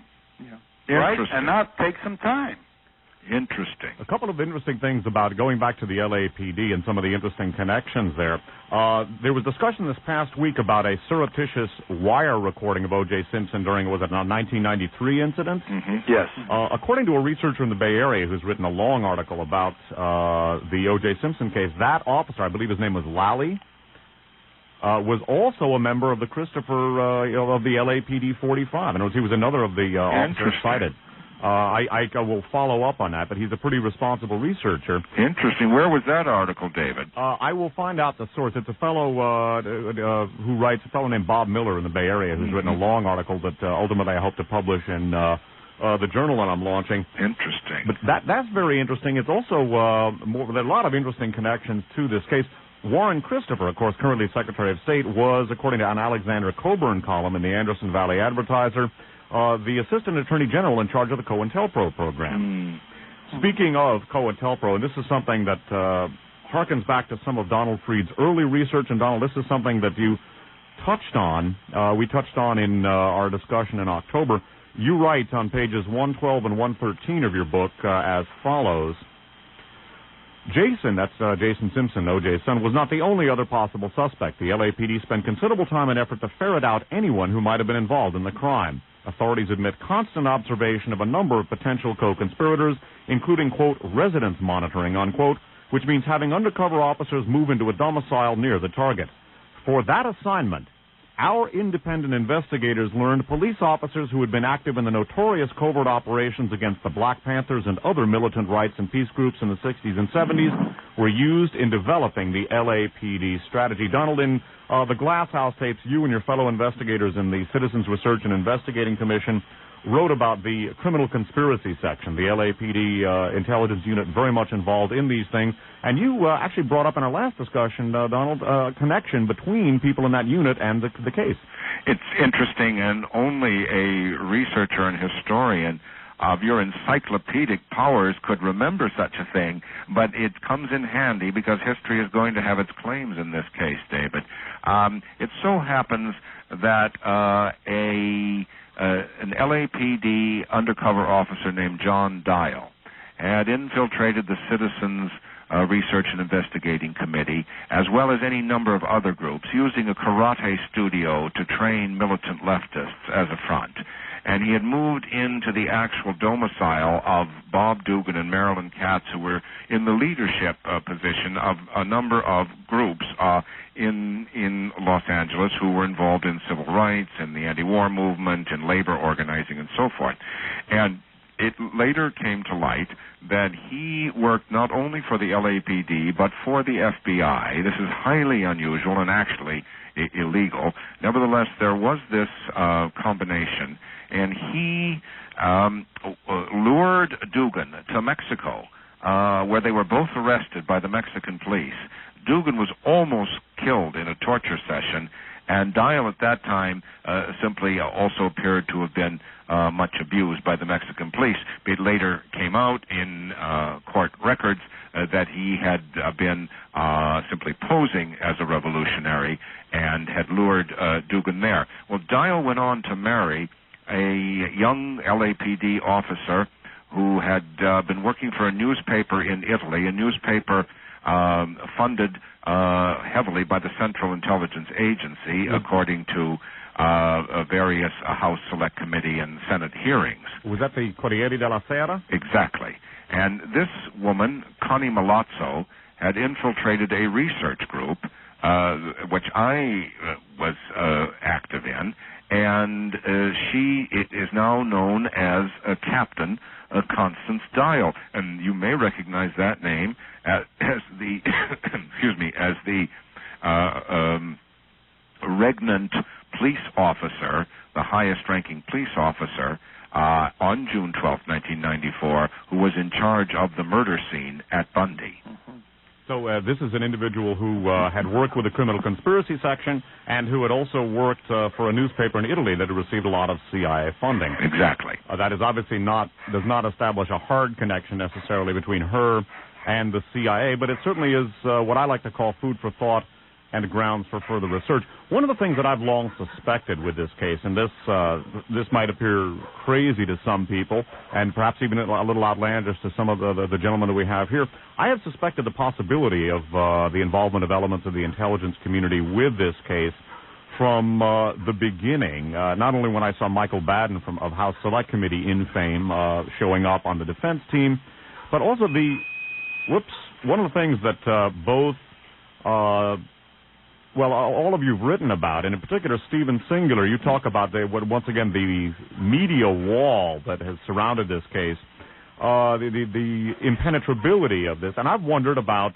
what Donald Freed alluded to in our last discussion of the Wurlitzer and the monolithic media nature of this. Certainly, press distortion doesn't have to be accomplished by the intelligence community, but I continue to wonder why the media coverage has been so one-sided. And, Donald, you might want to explain once again what the Wurlitzer, what that term alludes to. The mighty Wurlitzer, I believe, was a term of art that reaches us from the Cold War, and it was the propaganda storm surrounding certain issues, usually driven by a few assets, or as the CIA called them, quotes, elite assets in the media worldwide, close quotes. This is an old story. It has cropped up again in the Washington Post, New York Times, and Los Angeles Times coverage of the so-called CIA-Contra cocaine connection in Los Angeles. It has cropped up again in the FBI scandal over Officer Jewell in Atlanta, and one sees the same kind of lines of force in Los Angeles. Now, how fine a point to put on that deserves a separate discussion for each case, I suppose. But what you have in a culture such as ours is a liability or a weakness, a vulnerability to witch hunting and to hysteria, and the toxic mixture of media and law enforcement and secret police as well has again and again since the 1920s in this country brought about breakdowns of a kind in almost every decade.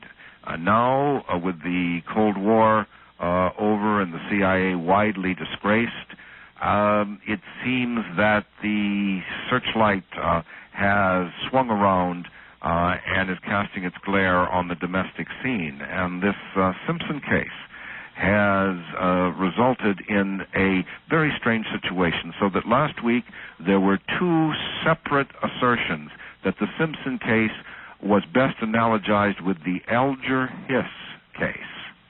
Alger Hiss just recently died, and as Arianna Huffington, in her op-ed piece in the Los Angeles Times, argued, you may not think there's any connection between O.J. Simpson and Alger Hiss, but Alger Hiss, until his 92nd year, claimed that he was not guilty of spying for the Soviets, and indeed had never been convicted of that, but had been convicted of perjury. And she said that Simpson, like Hiss, would go on denying his guilt, and that thus we were faced with the same sort of situation. And Victoria Tensing on Geraldo Rivera's show used the word hissing again and again to characterize the O.J. Simpson case. So you seem to have a kind of a line that's being put down, which is trying to link this domestic tragedy with the intrigue of the Cold War years. And instead of communism, we're hearing conspiracy suggested as the sign or the emblem of those who are attempting to destabilize the country by suggesting that the official line is not true, and that in this case Mr. Simpson may not fit the psychological profile that the media has decided upon. Donald, two quick points. In the recent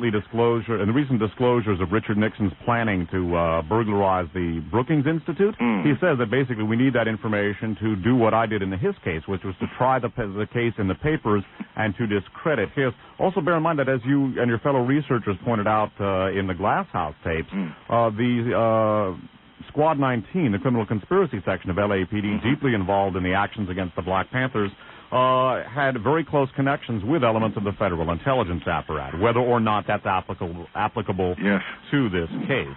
That's true. And California, of course, from the days of Ronald Reagan on, and the days of Operations Garden Plot and Cable Splicer, respectively, there has been the most incestuous and dangerous crossing over of state, local, and federal secret police forces. Just one sec. We are almost out of time, and we will continue with some of these lines of inquiry in future programs. It has been my privilege to speak with, first of all, Stephen Worth, along with Carl Jaspers, the author of Blood Oath, A Conspiracy to Murder Nicole Brown Simpson, softcover edition, Rainbow Books, 1996. Stephen Singular, the author of Legacy of Deception, published in softcover by Dove, copyright 1995. And Donald Freed, along with Raymond Briggs, the co-author of Killing Time, published by Macmillan, hardcover, 1996. My name's Dave Emory. Thanks for listening.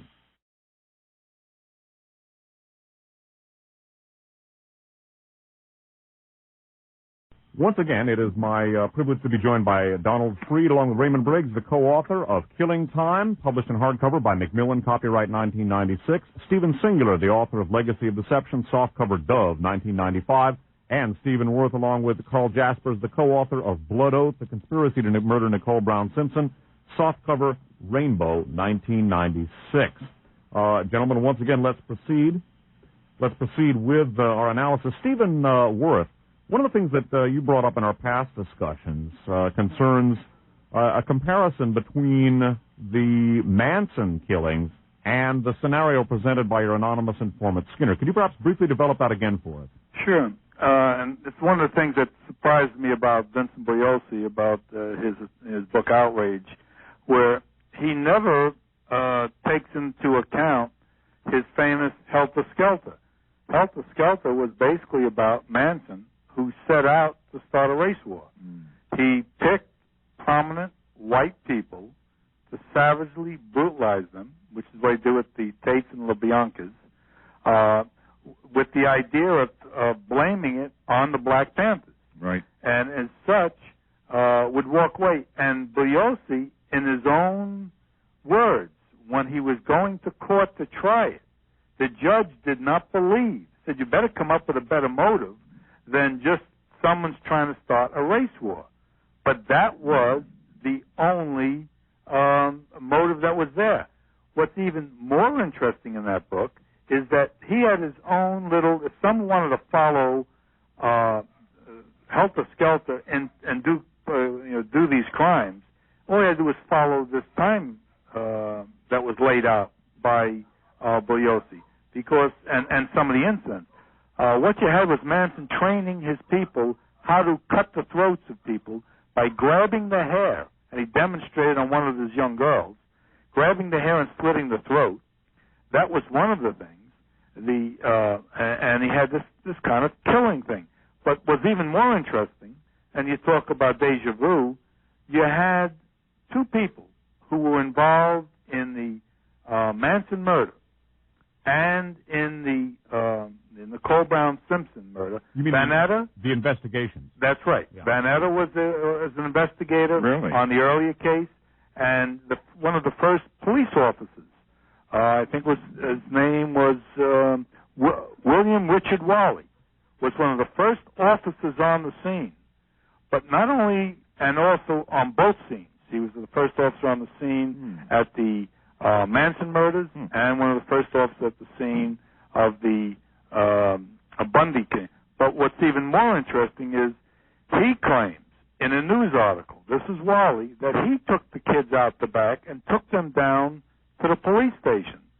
That's not what was testified to in this case. And I wonder why. Now, I had sent this information off to the Bakers. A copy of this, with some, questions to see whether they could follow up on that. Because, here's this officer who claims one thing, and yet in the case they claim something else. But all of this certainly followed very closely what occurred in the book Helter Skelter. A couple of points very quickly, Stephen Worth, and then we'll move on to some other aspects of the case. A colleague of mine, the late Mae Brussel, who worked with Donald Freed in the Citizens Research and Investigating Commission, or committee, I guess it was, believed that the Manson operation was also, in all probability, in fact, she didn't believe in all probability, she believed it was a domestic intelligence operation, and basically a number of different things were accomplished. We should note that the Manson family has gone down in history as, a bunch of wayward hippies. The inner core of that group, and certainly there were some people who were from that persuasion, I guess you could say. The inner core, many of them were members of the Aryan Brotherhood, a very powerful Nazi prison gang linked with some of the same white supremacist elements that your informant, linked institutionally and ideologically. Some of the informants that, some of the people that your informant talked about. One of the people who was disseminating disinformation for whatever reason about the Manson killings, and again, it was basically intended to start a race war, was a fellow named Ed Butler. Now, Donald, in your in your discussions of your investigations into the Kennedy assassination, Ed Butler is somebody that any serious researcher has to know. Could you maybe tell us a little more about Ed Butler? Yes, indeed, and then I'd like to ask you a little bit more about his role in the Manson affair, which I did not know about. Sure. Ed Butler worked for a group called Inca in New Orleans, and Inca went to great lengths in raising funds and creating propaganda and working very closely with the Anti-Communist League of the Caribbean. And this was the umbrella group which ran the anti-Castro hit teams that were training in Lake Pontchartrain. And Butler was involved in the building of a jacket or a profile of Lee Harvey Oswald, so that literally on the day of the assassination of President Kennedy, Butler was on the air and the tapes were going national with Lee Harvey Oswald talking about his defection to the Soviet Union in the 1950s. And this was clearly going to be the radio verbal portrait, which was matched by Lee Harvey Oswald with a gun in one hand and two so-called revolutionary newspapers in the other. Parenthetically, that photograph, you may remember, was enhanced, so-called, by Life magazine. The picture of the gun was doctored. They were caught. They had to apologize for doing it, just as Time magazine was caught blackening O.J. Simpson's visage on its cover in June of 1994. But Ed Butler then moved to Southern California, working with Patrick Frawley, and other extremists behind Ronald Reagan, and conducted what's called conflict management, but which in reality is the agent provocateur, attempting to cause disorder and confusion, just as he had in New Orleans, and just as he had working with Alton Ochsner and very wealthy right-wing ultras there, and then Frawley here, a kind of off-the-shelf, to use that term, provocation or black activities of a clandestine nature, to use the word black, meaning simply as a term of art from the intelligence world. And so Butler then left Los Angeles and continued somewhere in the hinterlands. But I did not know that he had spoken on the Manson case. Yeah, Butler apparently also had returned to New Orleans. There's an author named Ed Haslam who wrote a book called Mary, Fairy, and the Monkey Virus. Yes. Who came across Ed Butler in New Orleans back in the 1980s. Now, by the way, we should also note for historical purposes that Ed Butler claimed to have been in contact with the CIA, although they denied it. We should also note for legal purposes that he's never been convicted or, as far as I know, accused of any crime, simply for legal purposes. Now, back to Ed Butler and William Frawley. What Mae Russell came across, again, a very dear late friend and colleague, she came across a Frawley publication that was called Aware, the Square newspaper. Yes. And in it, there was an article by Ed Butler shortly after the Tate LaBianca killings occurred, saying that he had a lot of experience with counterinsurgency, and he knew Lee Harvey Oswald and Saran and so forth. And this was clearly, meaning the Tate LaBianca killings, this was clearly the work of black militants, probably the Black Panthers. Is that right? Which is exactly what the Manson group wanted people to believe. And there's been another, and Ed Butler, too, by the way, showed up at a press conference that occurred the day after Robert Kennedy was assassinated, that was held by Anthony Hilder and John Steinbacher, a couple of L.A. area right-wingers, who shared a mailing address for their American United organization, shared a mailing address with the Edgar Eugene Bradley Defense Fund. Of course, he was one of the people Garrison tried to extradite to New Orleans. Now, very quickly, and Ed Butler was at this press conference, curiously, the day after Robert Kennedy was killed. There's a recent book called Orders to Kill by William Pepper, who wrote the introduction to Your Marvelous Death in Washington. Yes. The book, Orders to Kill, it's about the assassination of Martin Luther King, and it talks about a couple of a Green Beret Alpha team recruited from the 20th Special Forces Group being in New Orleans to back up the organized crime sniper who actually did the killing. One of the things discussed by some of the veterans who spoke under a condition of anonymity, the living ones, was that the 20th Special Forces Group, which, by the way, had given military training to Ku Klux Klansmen in Alabama in exchange for field-level intelligence about local black activists, members of this group had been employed by the federal government to spy on black activists and political activists all over the country, including L.A. And one of the most interesting things that is discussed by one of these members is that they were asked to basically engage in a spec wet ops determined with regard to a house which is described as being in the hills of West Los Angeles near UCLA that Robert Kennedy was known to stay at during his trips to Los Angeles. Now, a spec wet ops determined means basically to find out if a spec wet op could be performed. That's an operation in which a team goes into a house, kills everybody in the house, and then leaves without detection. Now, as far as I know that Sharon Tate and Roman Polanski had been deeply involved with Robert Kennedy's campaign in the L.A. area. And they also, the night before Robert Kennedy was assassinated, he disclosed at a dinner with them, among others, that he was going to reopen the investigation into his brother's murder after he was elected. Now, what I'm wondering is, I have not been able to determine, and Donald, I'll rely on your expertise here, of any other house in that area, and that is the area of the Cielo Drive house, is it not? Yes, and let me interject something, David, and ask the others permission, because we are free associating at the moment, but there's nothing wrong in that, because we're going to be able to abstract some of the elements of this zeitgeist, of this propaganda that's going on. So we needn't shrink from this. But I happened to see on the History Channel, and I came in late, and I wonder if anyone else saw it, a really remarkable discussion going on by former Green Berets who had been part of an assassination team and who had conducted killings in this country, and they had the documents on television.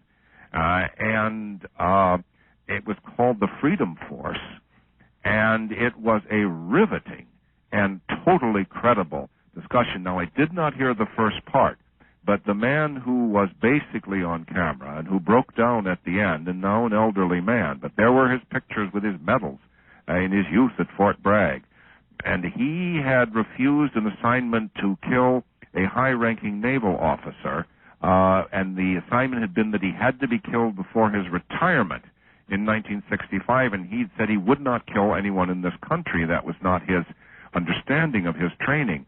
And then a colleague of his was approached. Well, then the newspaper columns and clippings were shown on television, and this naval officer, who was murdered just before his retirement, was the man who had been in charge of the autopsy in Washington, D.C. of John F. Kennedy, had been in charge of all the files, and had stated that after his retirement, he intended to go public with information from the autopsy. And this was Lieutenant Commander Bruce Pitzer, who later turned up a suicide. Naval intelligence officers, according to Pitzer's widow, had intimidated her into silence. I'm really glad that you free associated on this, Donald, because the name of that Green Beret officer was Lieutenant Colonel Dan Marvin. That's right. And he was a captain at the time, and the week before our last interview on these airwaves, I interviewed Dan Marvin. Is that right? About that, and then later when he was stationed in Vietnam, he was requisitioned by the sea. He refused that assignment and later almost threw up when he saw that Pitzer had been, or Pritzer, I've forgotten which, had been killed. He then later was requisitioned to kill Prince Sihanouk in Cambodia. Is that right? In order to blame it on the communists and to basically instigate the Cambodian army into attacking the North Vietnamese and denying them the sanctuaries. He refused to, he initially agreed to do the assignment, but was told that on the condition that LBJ would formally acknowledge the Cambodian sanctuaries. He was basically told, what are you kidding? You're going to give us orders? Forget it. He refused to do it, at which point, according to Colonel Marvin, an elite ARVN regiment, South Vietnamese Army regiment, was requisitioned to wipe out him, his entire A-team, and the 500 or so Wahao mercenaries, the militant Buddhist sect that they were training, who were going to be involved in the cross-border assassination attempt against Sihanouk. This was blocked at the last moment, according to Colonel Marvin. So that is a fortuitous addition by you. Going back, though, to what, admittedly, now we're talking about some coincidental facts which may or may not be directly connected. Well, we're talking about a subculture which, under the name of anti-communism during the Cold War, seems to have been an umbrella for a secret and criminal series of overlapping official and semi-official and unofficial organizations which have just about taken the country to the brink. Now, going back again, we should bear in mind that in our earlier discussion, another hour segment, we talked about the criminal conspiracy section, its links with the intelligence community, and the fact that a veteran of that LAPD intelligence unit had been in charge of the crime scene at Bundy, the former Connie Malazzo, whatever that might mean, and that she had worked for a newspaper in Italy that had received funding from the CIA. Perhaps there's no significance to that. On the other hand, perhaps there's a great deal. Well, you're right. If there were a true investigation here, we would want to know whether Mark Furman, what his role might have been in the proven and exposed LAPD so-called computerized bootlegging of what they called subversives, and the peddling of that information to ultra groups across the country. That's the LAPD we're talking about. And bearing in mind, again, what this veteran of the 20th Special Forces group, who were involved with spying on black militants in the area. By the way, interesting enough, Donald, Louis Tackwood, who was your informant for the CRIC work on the Glass House tapes, alleges that Ron Karenga, a local black activist, had been utilized in the war against the Black Panthers. Well, that is right. And the Geronimo Pratt case, which, of course, exercises many, and especially in Northern California, there we have links again that have come forth from West Swearingen an FBI special agent who has gone public, and he also has gone public about this same Connie Milazzo, John Dial, and others in the LAPD. So to those for whom it may sound as if this free association is a kind of a nightmare, a farrago of names and places, what we're doing is giving a kind of ventilation to a subculture and a climate which, under the heading of anti-communism and now crime and law and order, begins to poison the whole culture. You know what? It's of interest. 1 second, Stephen Worth. I just wanted to underscore one point. I realize that I've been sort of monopolizing the podium here. I'm going to give the two Stephens and Donald Freed a chance to hold forth at considerable length here in just a minute. But going back to some of the connections that I've been, or some of the points of information I've been making, one of the points that is in orders to kill this veteran of the 20th Special Forces Group, which we should recall had been giving military training to Ku Klux Klan elements in Alabama. He claims that they were going to kill Ron Karenga, but that Karenga, for some reason, didn't show up at the last minute. One wonders, and this is obviously speculation, perhaps he was tipped off because of his alleged role with some of the same elements. But going again back to, because this all relates to the Manson situation, Stephen Worth, members of the 20th Special Forces Group have stated that they were to reconnoiter a house in West Los Angeles, in the hills near UCLA, which had been used by Robert Kennedy when he came to stay in the Los Angeles area for spec wet ops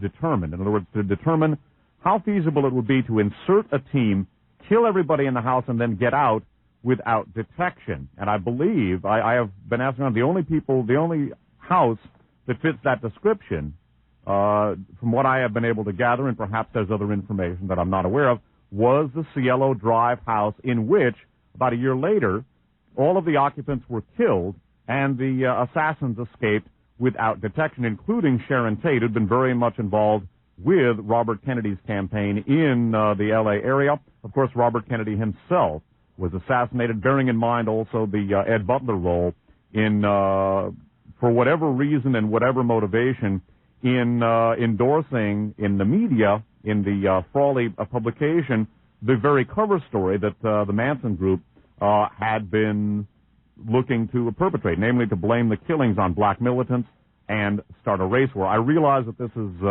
entirely speculative, but one wonders whether perhaps, by the way, we should also bear in mind Vincent Bugliosi, who has been very active in condemning O.J. Simpson.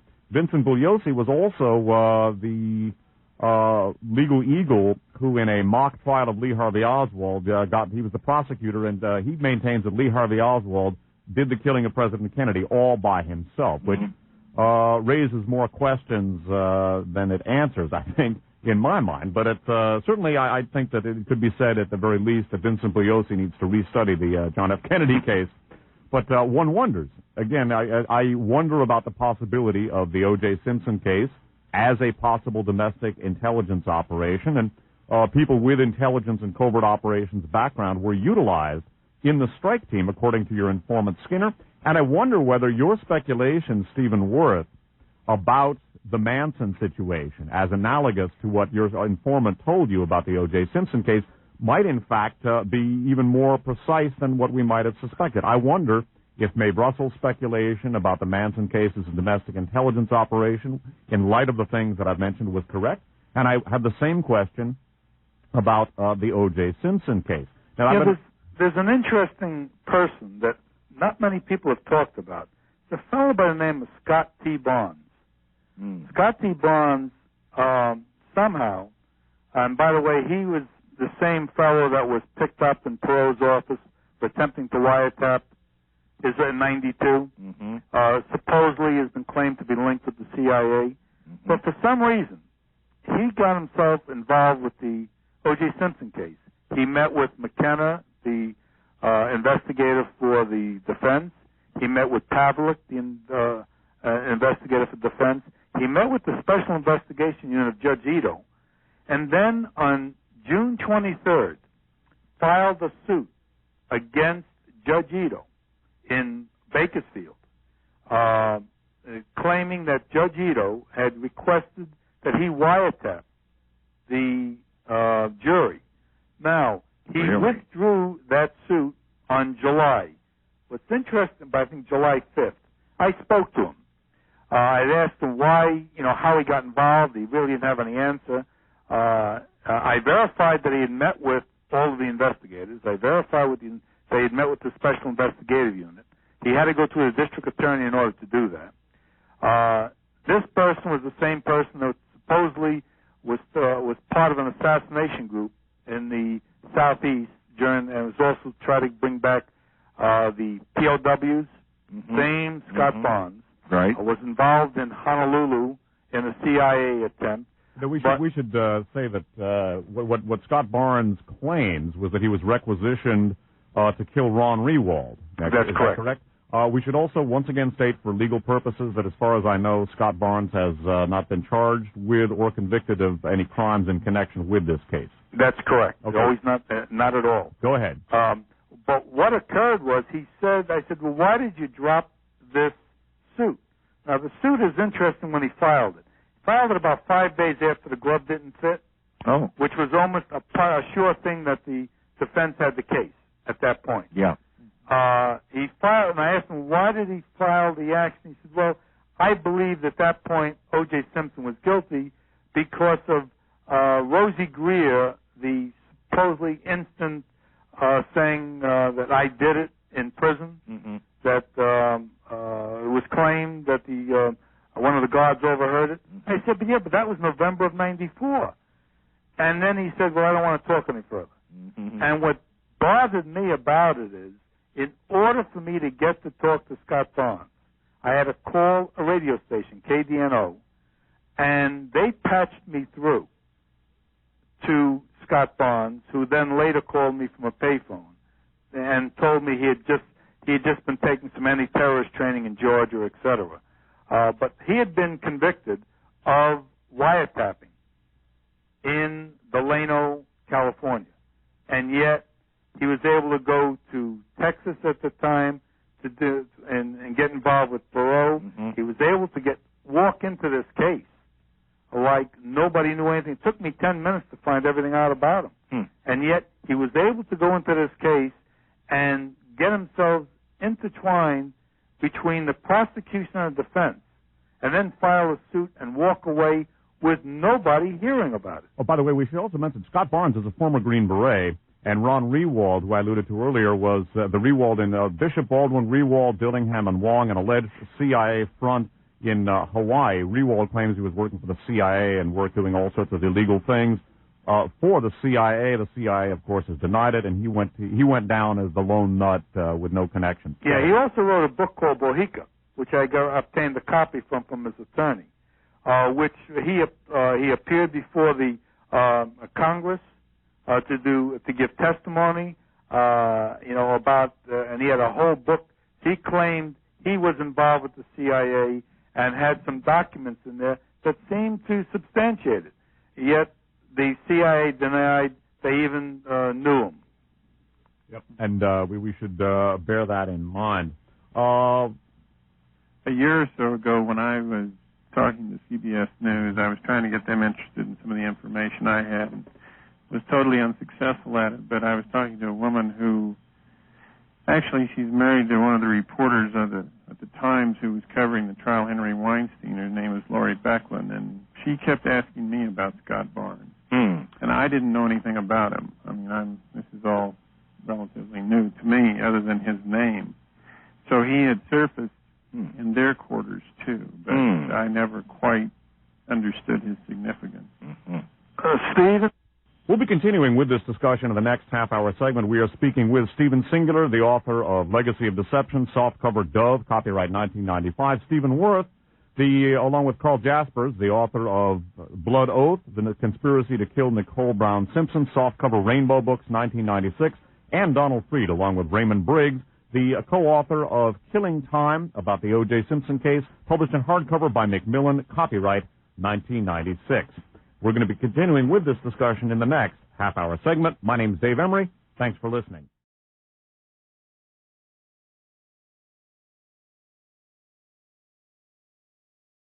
With Stephen Worth, the co-author of Blood Oath, The Conspiracy to Murder Nicole Brown Simpson, softcover, Rainbow Books, 1996. Stephen Singular, the author of Legacy of Deception, softcover Dove, 1995. And Donald Freed, along with Raymond Briggs, the co-author of Killing Time, hardcover edition, Macmillan, copyright 1996. Gentlemen, welcome back to our airwaves, and we've been engaging in a number of speculative items here. Stephen Singular, you were talking about Scott Barnes, this curious fellow who had cropped up in connection with the case. The media impenetrability is something that we've already touched on and that you wrote about at considerable length. I'm wondering if you had any thoughts about what you've been seeing in connection with the civil case so far.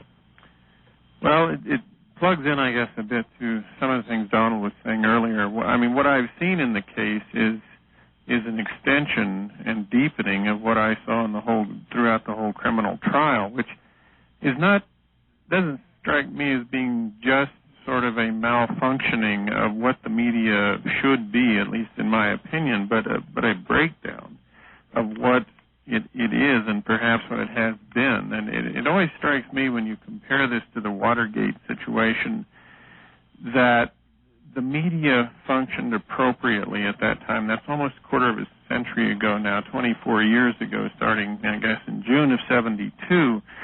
But it functioned as it should have functioned, and the work of two reporters at the start of that case, obviously, Woodward Bernstein, and then a lot of other people chipping in and helping, brought to light a serious abuse of power and an undermining of our Constitution and a lot of other things that we're still learning about now, as you referred to earlier. Some of the other things Nixon did. I see the media as totally not functioning in an appropriate manner here and breaking down all over the place. I mean, from watching the sort of standard shows of Charles Grodin, which Donald appeared on, or Geraldo Rivera, or Larry King, I mean, these dominate the nighttime airwaves. And I don't know. I just find it to be absolutely astonishing. For example, if you were to look at, I think it was Thursday night, where you had Larry King interviewing Faye Resnick and saying, Faye, what was your opinion about this case, when you heard about these crimes? And she goes on to obviously repeat in parrot-like fashion what she has said over and over again. Well, I knew instantly that O.J. Simpson committed these crimes. He doesn't question her. He doesn't say, where were you, when you got the information? Happened to be sitting in a drug rehab clinic, et cetera, et cetera. There's not one follow-up question. Then you flip over to CNBC, and Geraldo is saying to Cato Kalin, well, Cato, what do you think happened?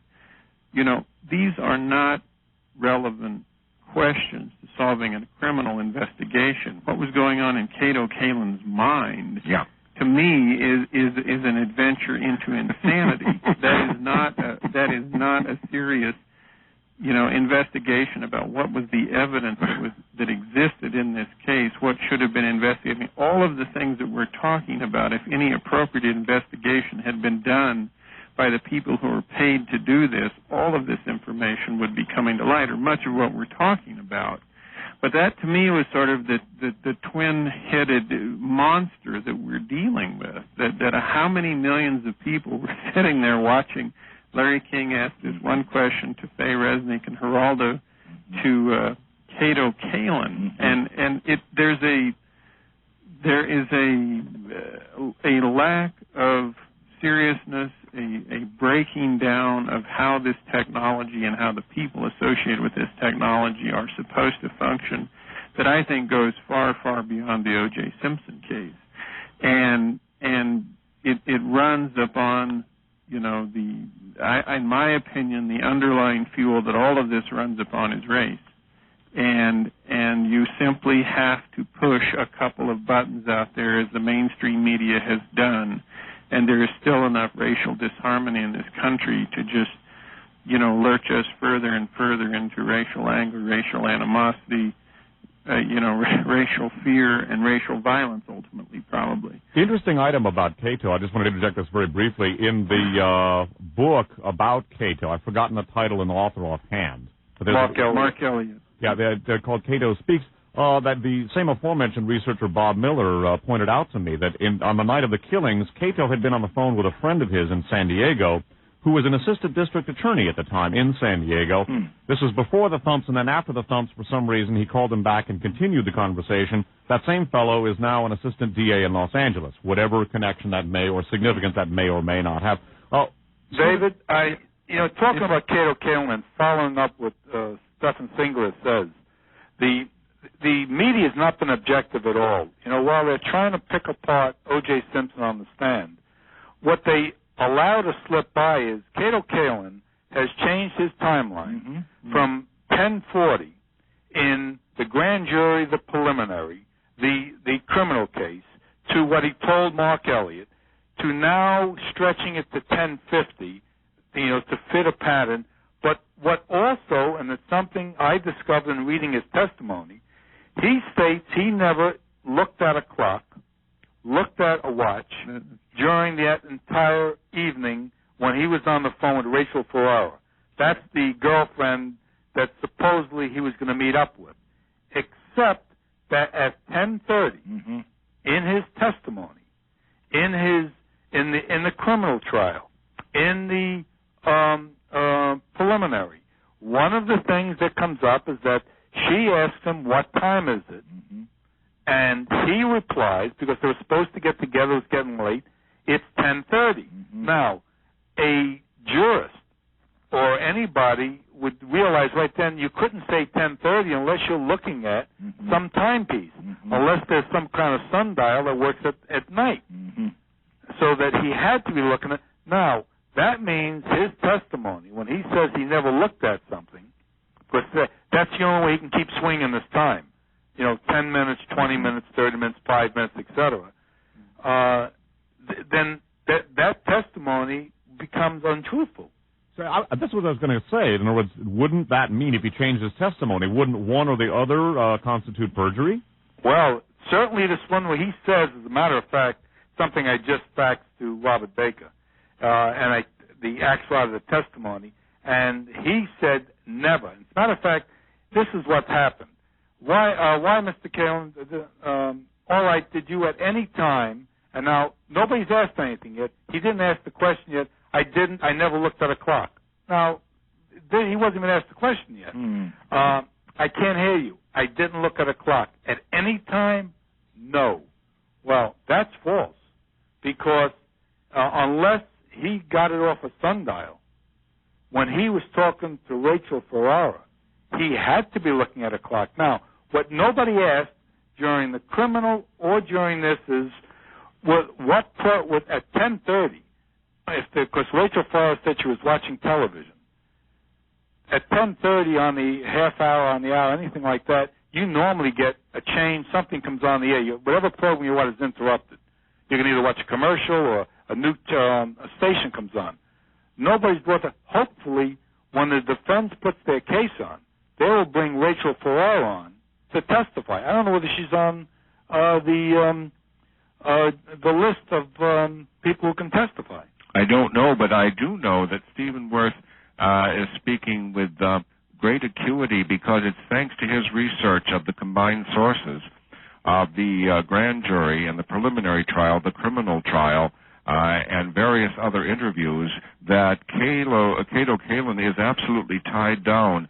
And I looked at Stephen Worth's research drawn from these combined sources, and I built a timeline, minute by minute, for those last few minutes of the killing time between 10 and 11 that night. And the defense has it, and the defense is using it. They are using Stephen Worth's research, so without question.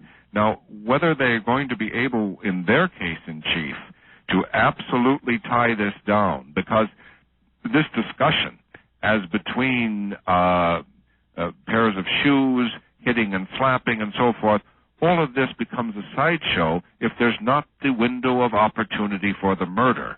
And that was what was established last week, unnoted by the press. That's now, right. Whether or not the defense can underline this or not is the question. That security code. One of the things, again, the defense, they called them the dream team. I mean, they never used it, and I haven't seen the civil yet. Nobody has ever asked. Can you since that explain security, that again? the alarm should have been on. O.J. Simpson, you would have to have known he had come out of the house at least once. If Alan Park saw him re-enter the house without punching in the code. Mm-hmm. Stephen Singer, you had a comment that you or a question you wanted to Well, no, introduce. I'm trying to clarify that in my mind, exactly what you're saying about that alarm, because that sounds very important. Mm-hmm. Well, what you have is the alarm, the code is on the outside. In a lot of houses, you enter the door and it's on inside. Yeah. On O.J. Simpson's house, you punch in and actually a red light comes on, the old-fashioned. Yeah. Normally they don't have that anymore, but the red light comes on. Now, if O.J. Simpson left with Cato Kalin to go to McDonald's, right, and nobody's ever asked, did he set the alarm at that time? They've always asked after, when he told Cato to set it when he was leaving for the airport. If he set that alarm at that point, in order for him to come back, remember they've now got this timeline set at 10:50, O.J. climbing over the fence, coming up, and Alan Park sees him going across the driveway at 10:54, I think, .12, based on a cell phone. That's fixed. Or maybe it's 10:55. I have to check the time. But he walks right in the house because he then calls, and O.J. picks it up. He had to have stopped to disarm the code in order to get in the house, unless he's already been in the house and is coming back out again. When he's been out once. Otherwise, that alarm's on. The alarm would have gone off as soon as you opened the door. That was the punchline I was waiting for you to say. If he just walks into that house, that alarm goes off. That's correct. Well, that's interesting. Just 1 second, gentlemen. Okay. Proceed. Well, the other interesting thing, by the way, is Alan Park, for the first time, says he saw O.J. coming around the side of the building. Now, that becomes... I would think that Cato Kalin and O.J. Simpson are banging into each other. Well, exactly. Their timelines would have crashed on the south side of the house. That's correct. That is exactly correct. Just as we realized that earlier the timeline that's now been changed would have forced O.J. Simpson's timeline to crash with Alan Park's. Now, the plaintiffs have changed the timeline in order to escape that embarrassment, and they now are simply saying, in effect, take our word for it, that the light-colored car speeding away in the opposite direction of the Rockingham estate at 10:45 from the Bundy murder scene must have been O.J. Simpson. He would, within a minute, have turned around and therefore reached his Rockingham estate at about 10:51:30 or 10:52. Now, remember, at 10:52, both young men are already out in front, one looking for an intruder, the other looking for his celebrity client, the dog looking for his master. It's the one time when you cannot say that Alan Park might have been asleep or taking a walk or listening to rock music, because his telephone log to his mother and his boss tells us where he was and what he was doing, sitting in the limousine pointed into the compound at the gate, from which point of view he can see the Rockingham gate, where Simpson must race up. And remember, the plaintiffs now no longer could argue that Simpson snuck in with lights off and motor off. There's not time for that now. They say he's racing against time. And in order to make those three thumps, which they were forced to either drop or try to manipulate to a later time, and that's what's fatal to their case. And the question is what the jury is seeing and understanding. This again, is a jury that is weighted toward probably guilty. I sure as hell would never want to go in any kind of a trial as a defendant, civil or criminal, with a jury that was weighted probably guilty. I mean, that's a joke. Well, you just saw, by the way, this same thing happen in Pittsburgh, where they picked an all-white jury. Right. In the case with the Seals, cousin or something, who was had his a chokehold put on him, and the people walked off. Now you can say it's racist, non-racist, what have you, but what happens is people not put in a certain situation will look at testimony in a way they feel most comfortable. But I think Donald Fried's book, The Killing Time, the time, if you take and kind of put a shutter across the entire Bundy scene. Blot it out. Blot all of that evidence out, and now get to the point of, if O.J. Simpson is the person that Alan Park sees, and he supposedly has no axe to grind, at 10:55, it's 10:55.12 seconds, going across that driveway, and the defense can now establish whether or not that alarm system was set prior to O.J. Simpson leaving. If that alarm was set, that means O.J. Simpson had to be in the house once before and back out. There is absolutely not enough time. If you give him even that the alarm was not set, let's go on the play devil's advocate, the alarm was not set, free to go in, that means he has to go upstairs, and in 6 minutes, because there's testimony by Alan Park between 5 and 6 minutes, he was absolutely certain O.J. Simpson was down. He had a shower, I don't know whether he shaved or not, but he had a shower, changed his clothes, got everything packed, and downstairs with his luggage. There's no blood on the carpet. That was one of the things that came out in the criminal trial. That's right. There's no blood going up. I mean, those shoes, those Bruno Magli shoes, they have to have blood on them to leave the prints, right? But not only that, Bruno Magli shoes on thick carpeting would have left footprints.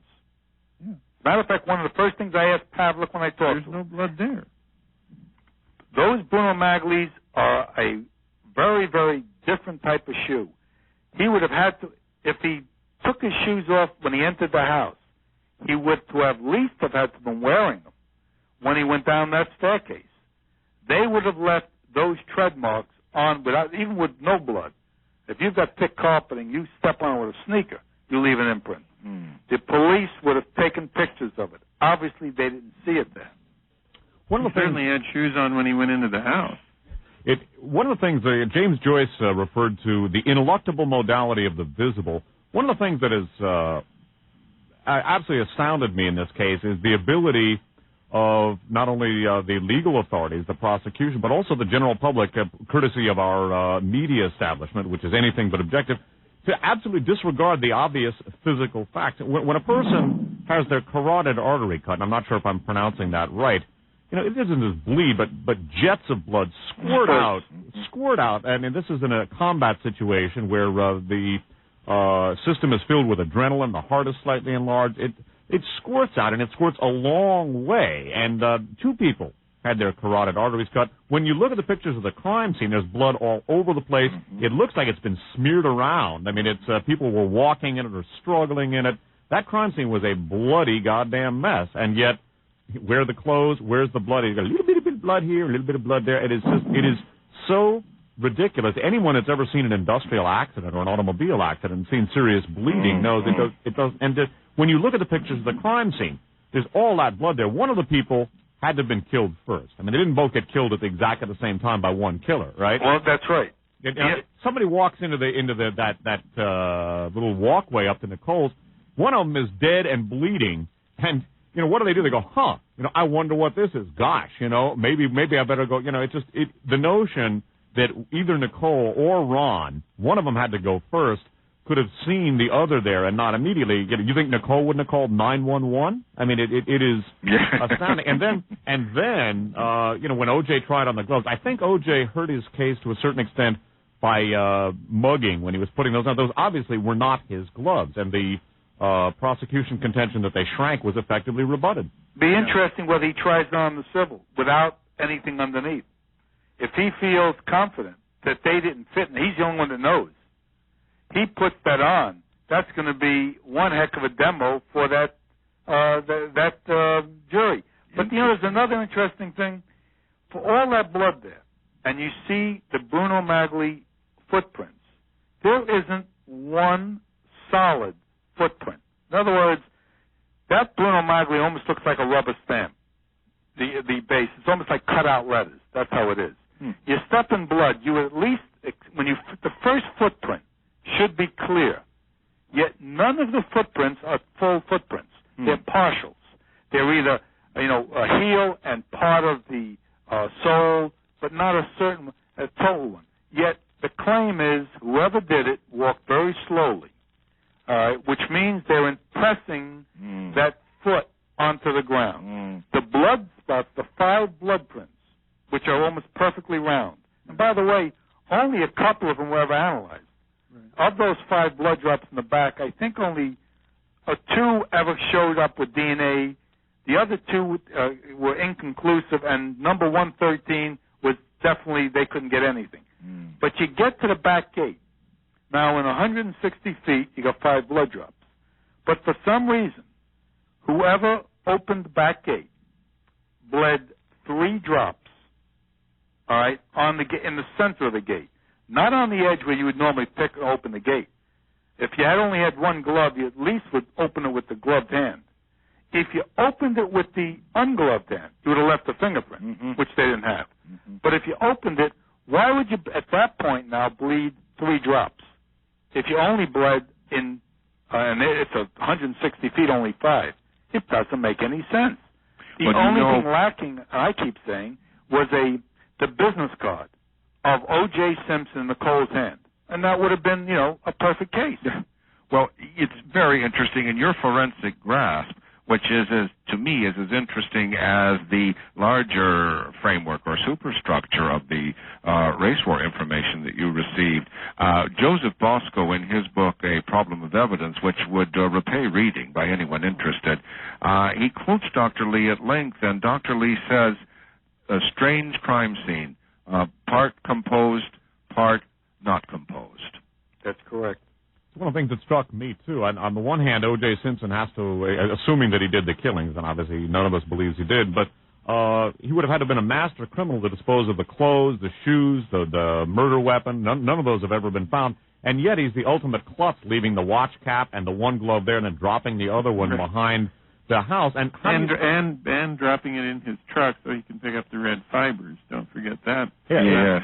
It's a sort of a dichotomy, and Donald Freed, you pointed out that with regard to the prosecution's case in the criminal trial, that on the one hand, O.J. Simpson was, cold and calculating, and on the other hand, he was a wild man out of control. And I think that's sort of...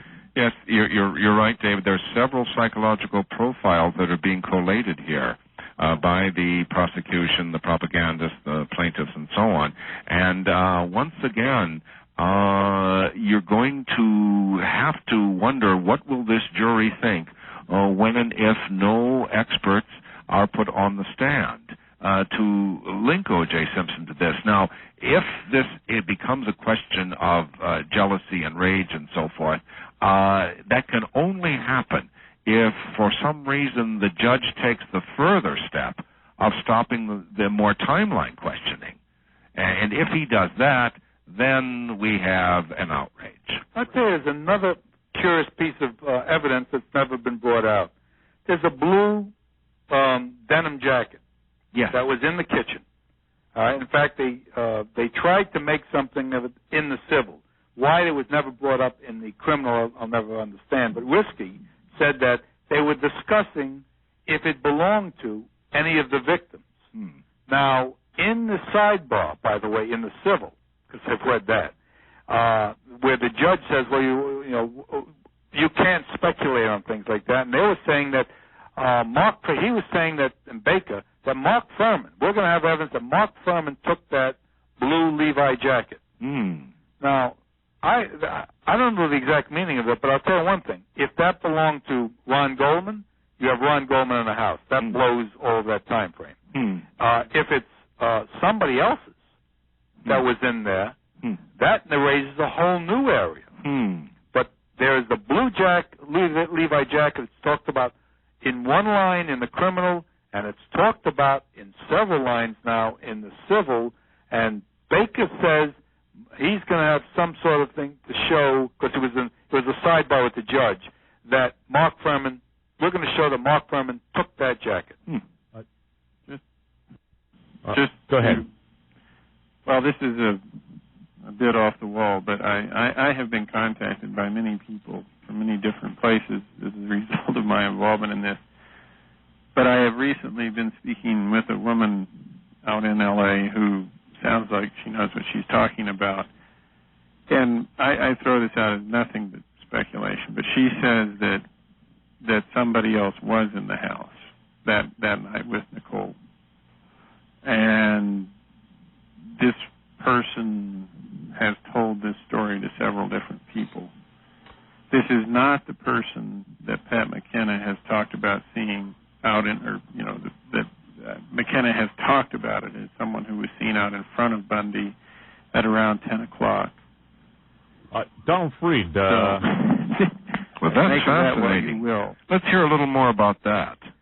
I have just been talking with a woman who is very well connected out there, and I don't know how much credence to put in it, but she has apparently been fairly close to people who were in that circle, you know, the whole Goldman, Faye Resnick, Nicole circle. And that is basically the story that I've been told, and that this person was there when something began to happen, and this person left very quickly. Has she been in touch with the defense? I have suggested that very strongly, and I am trying to get something done. It's like a lot of these situations that we run into,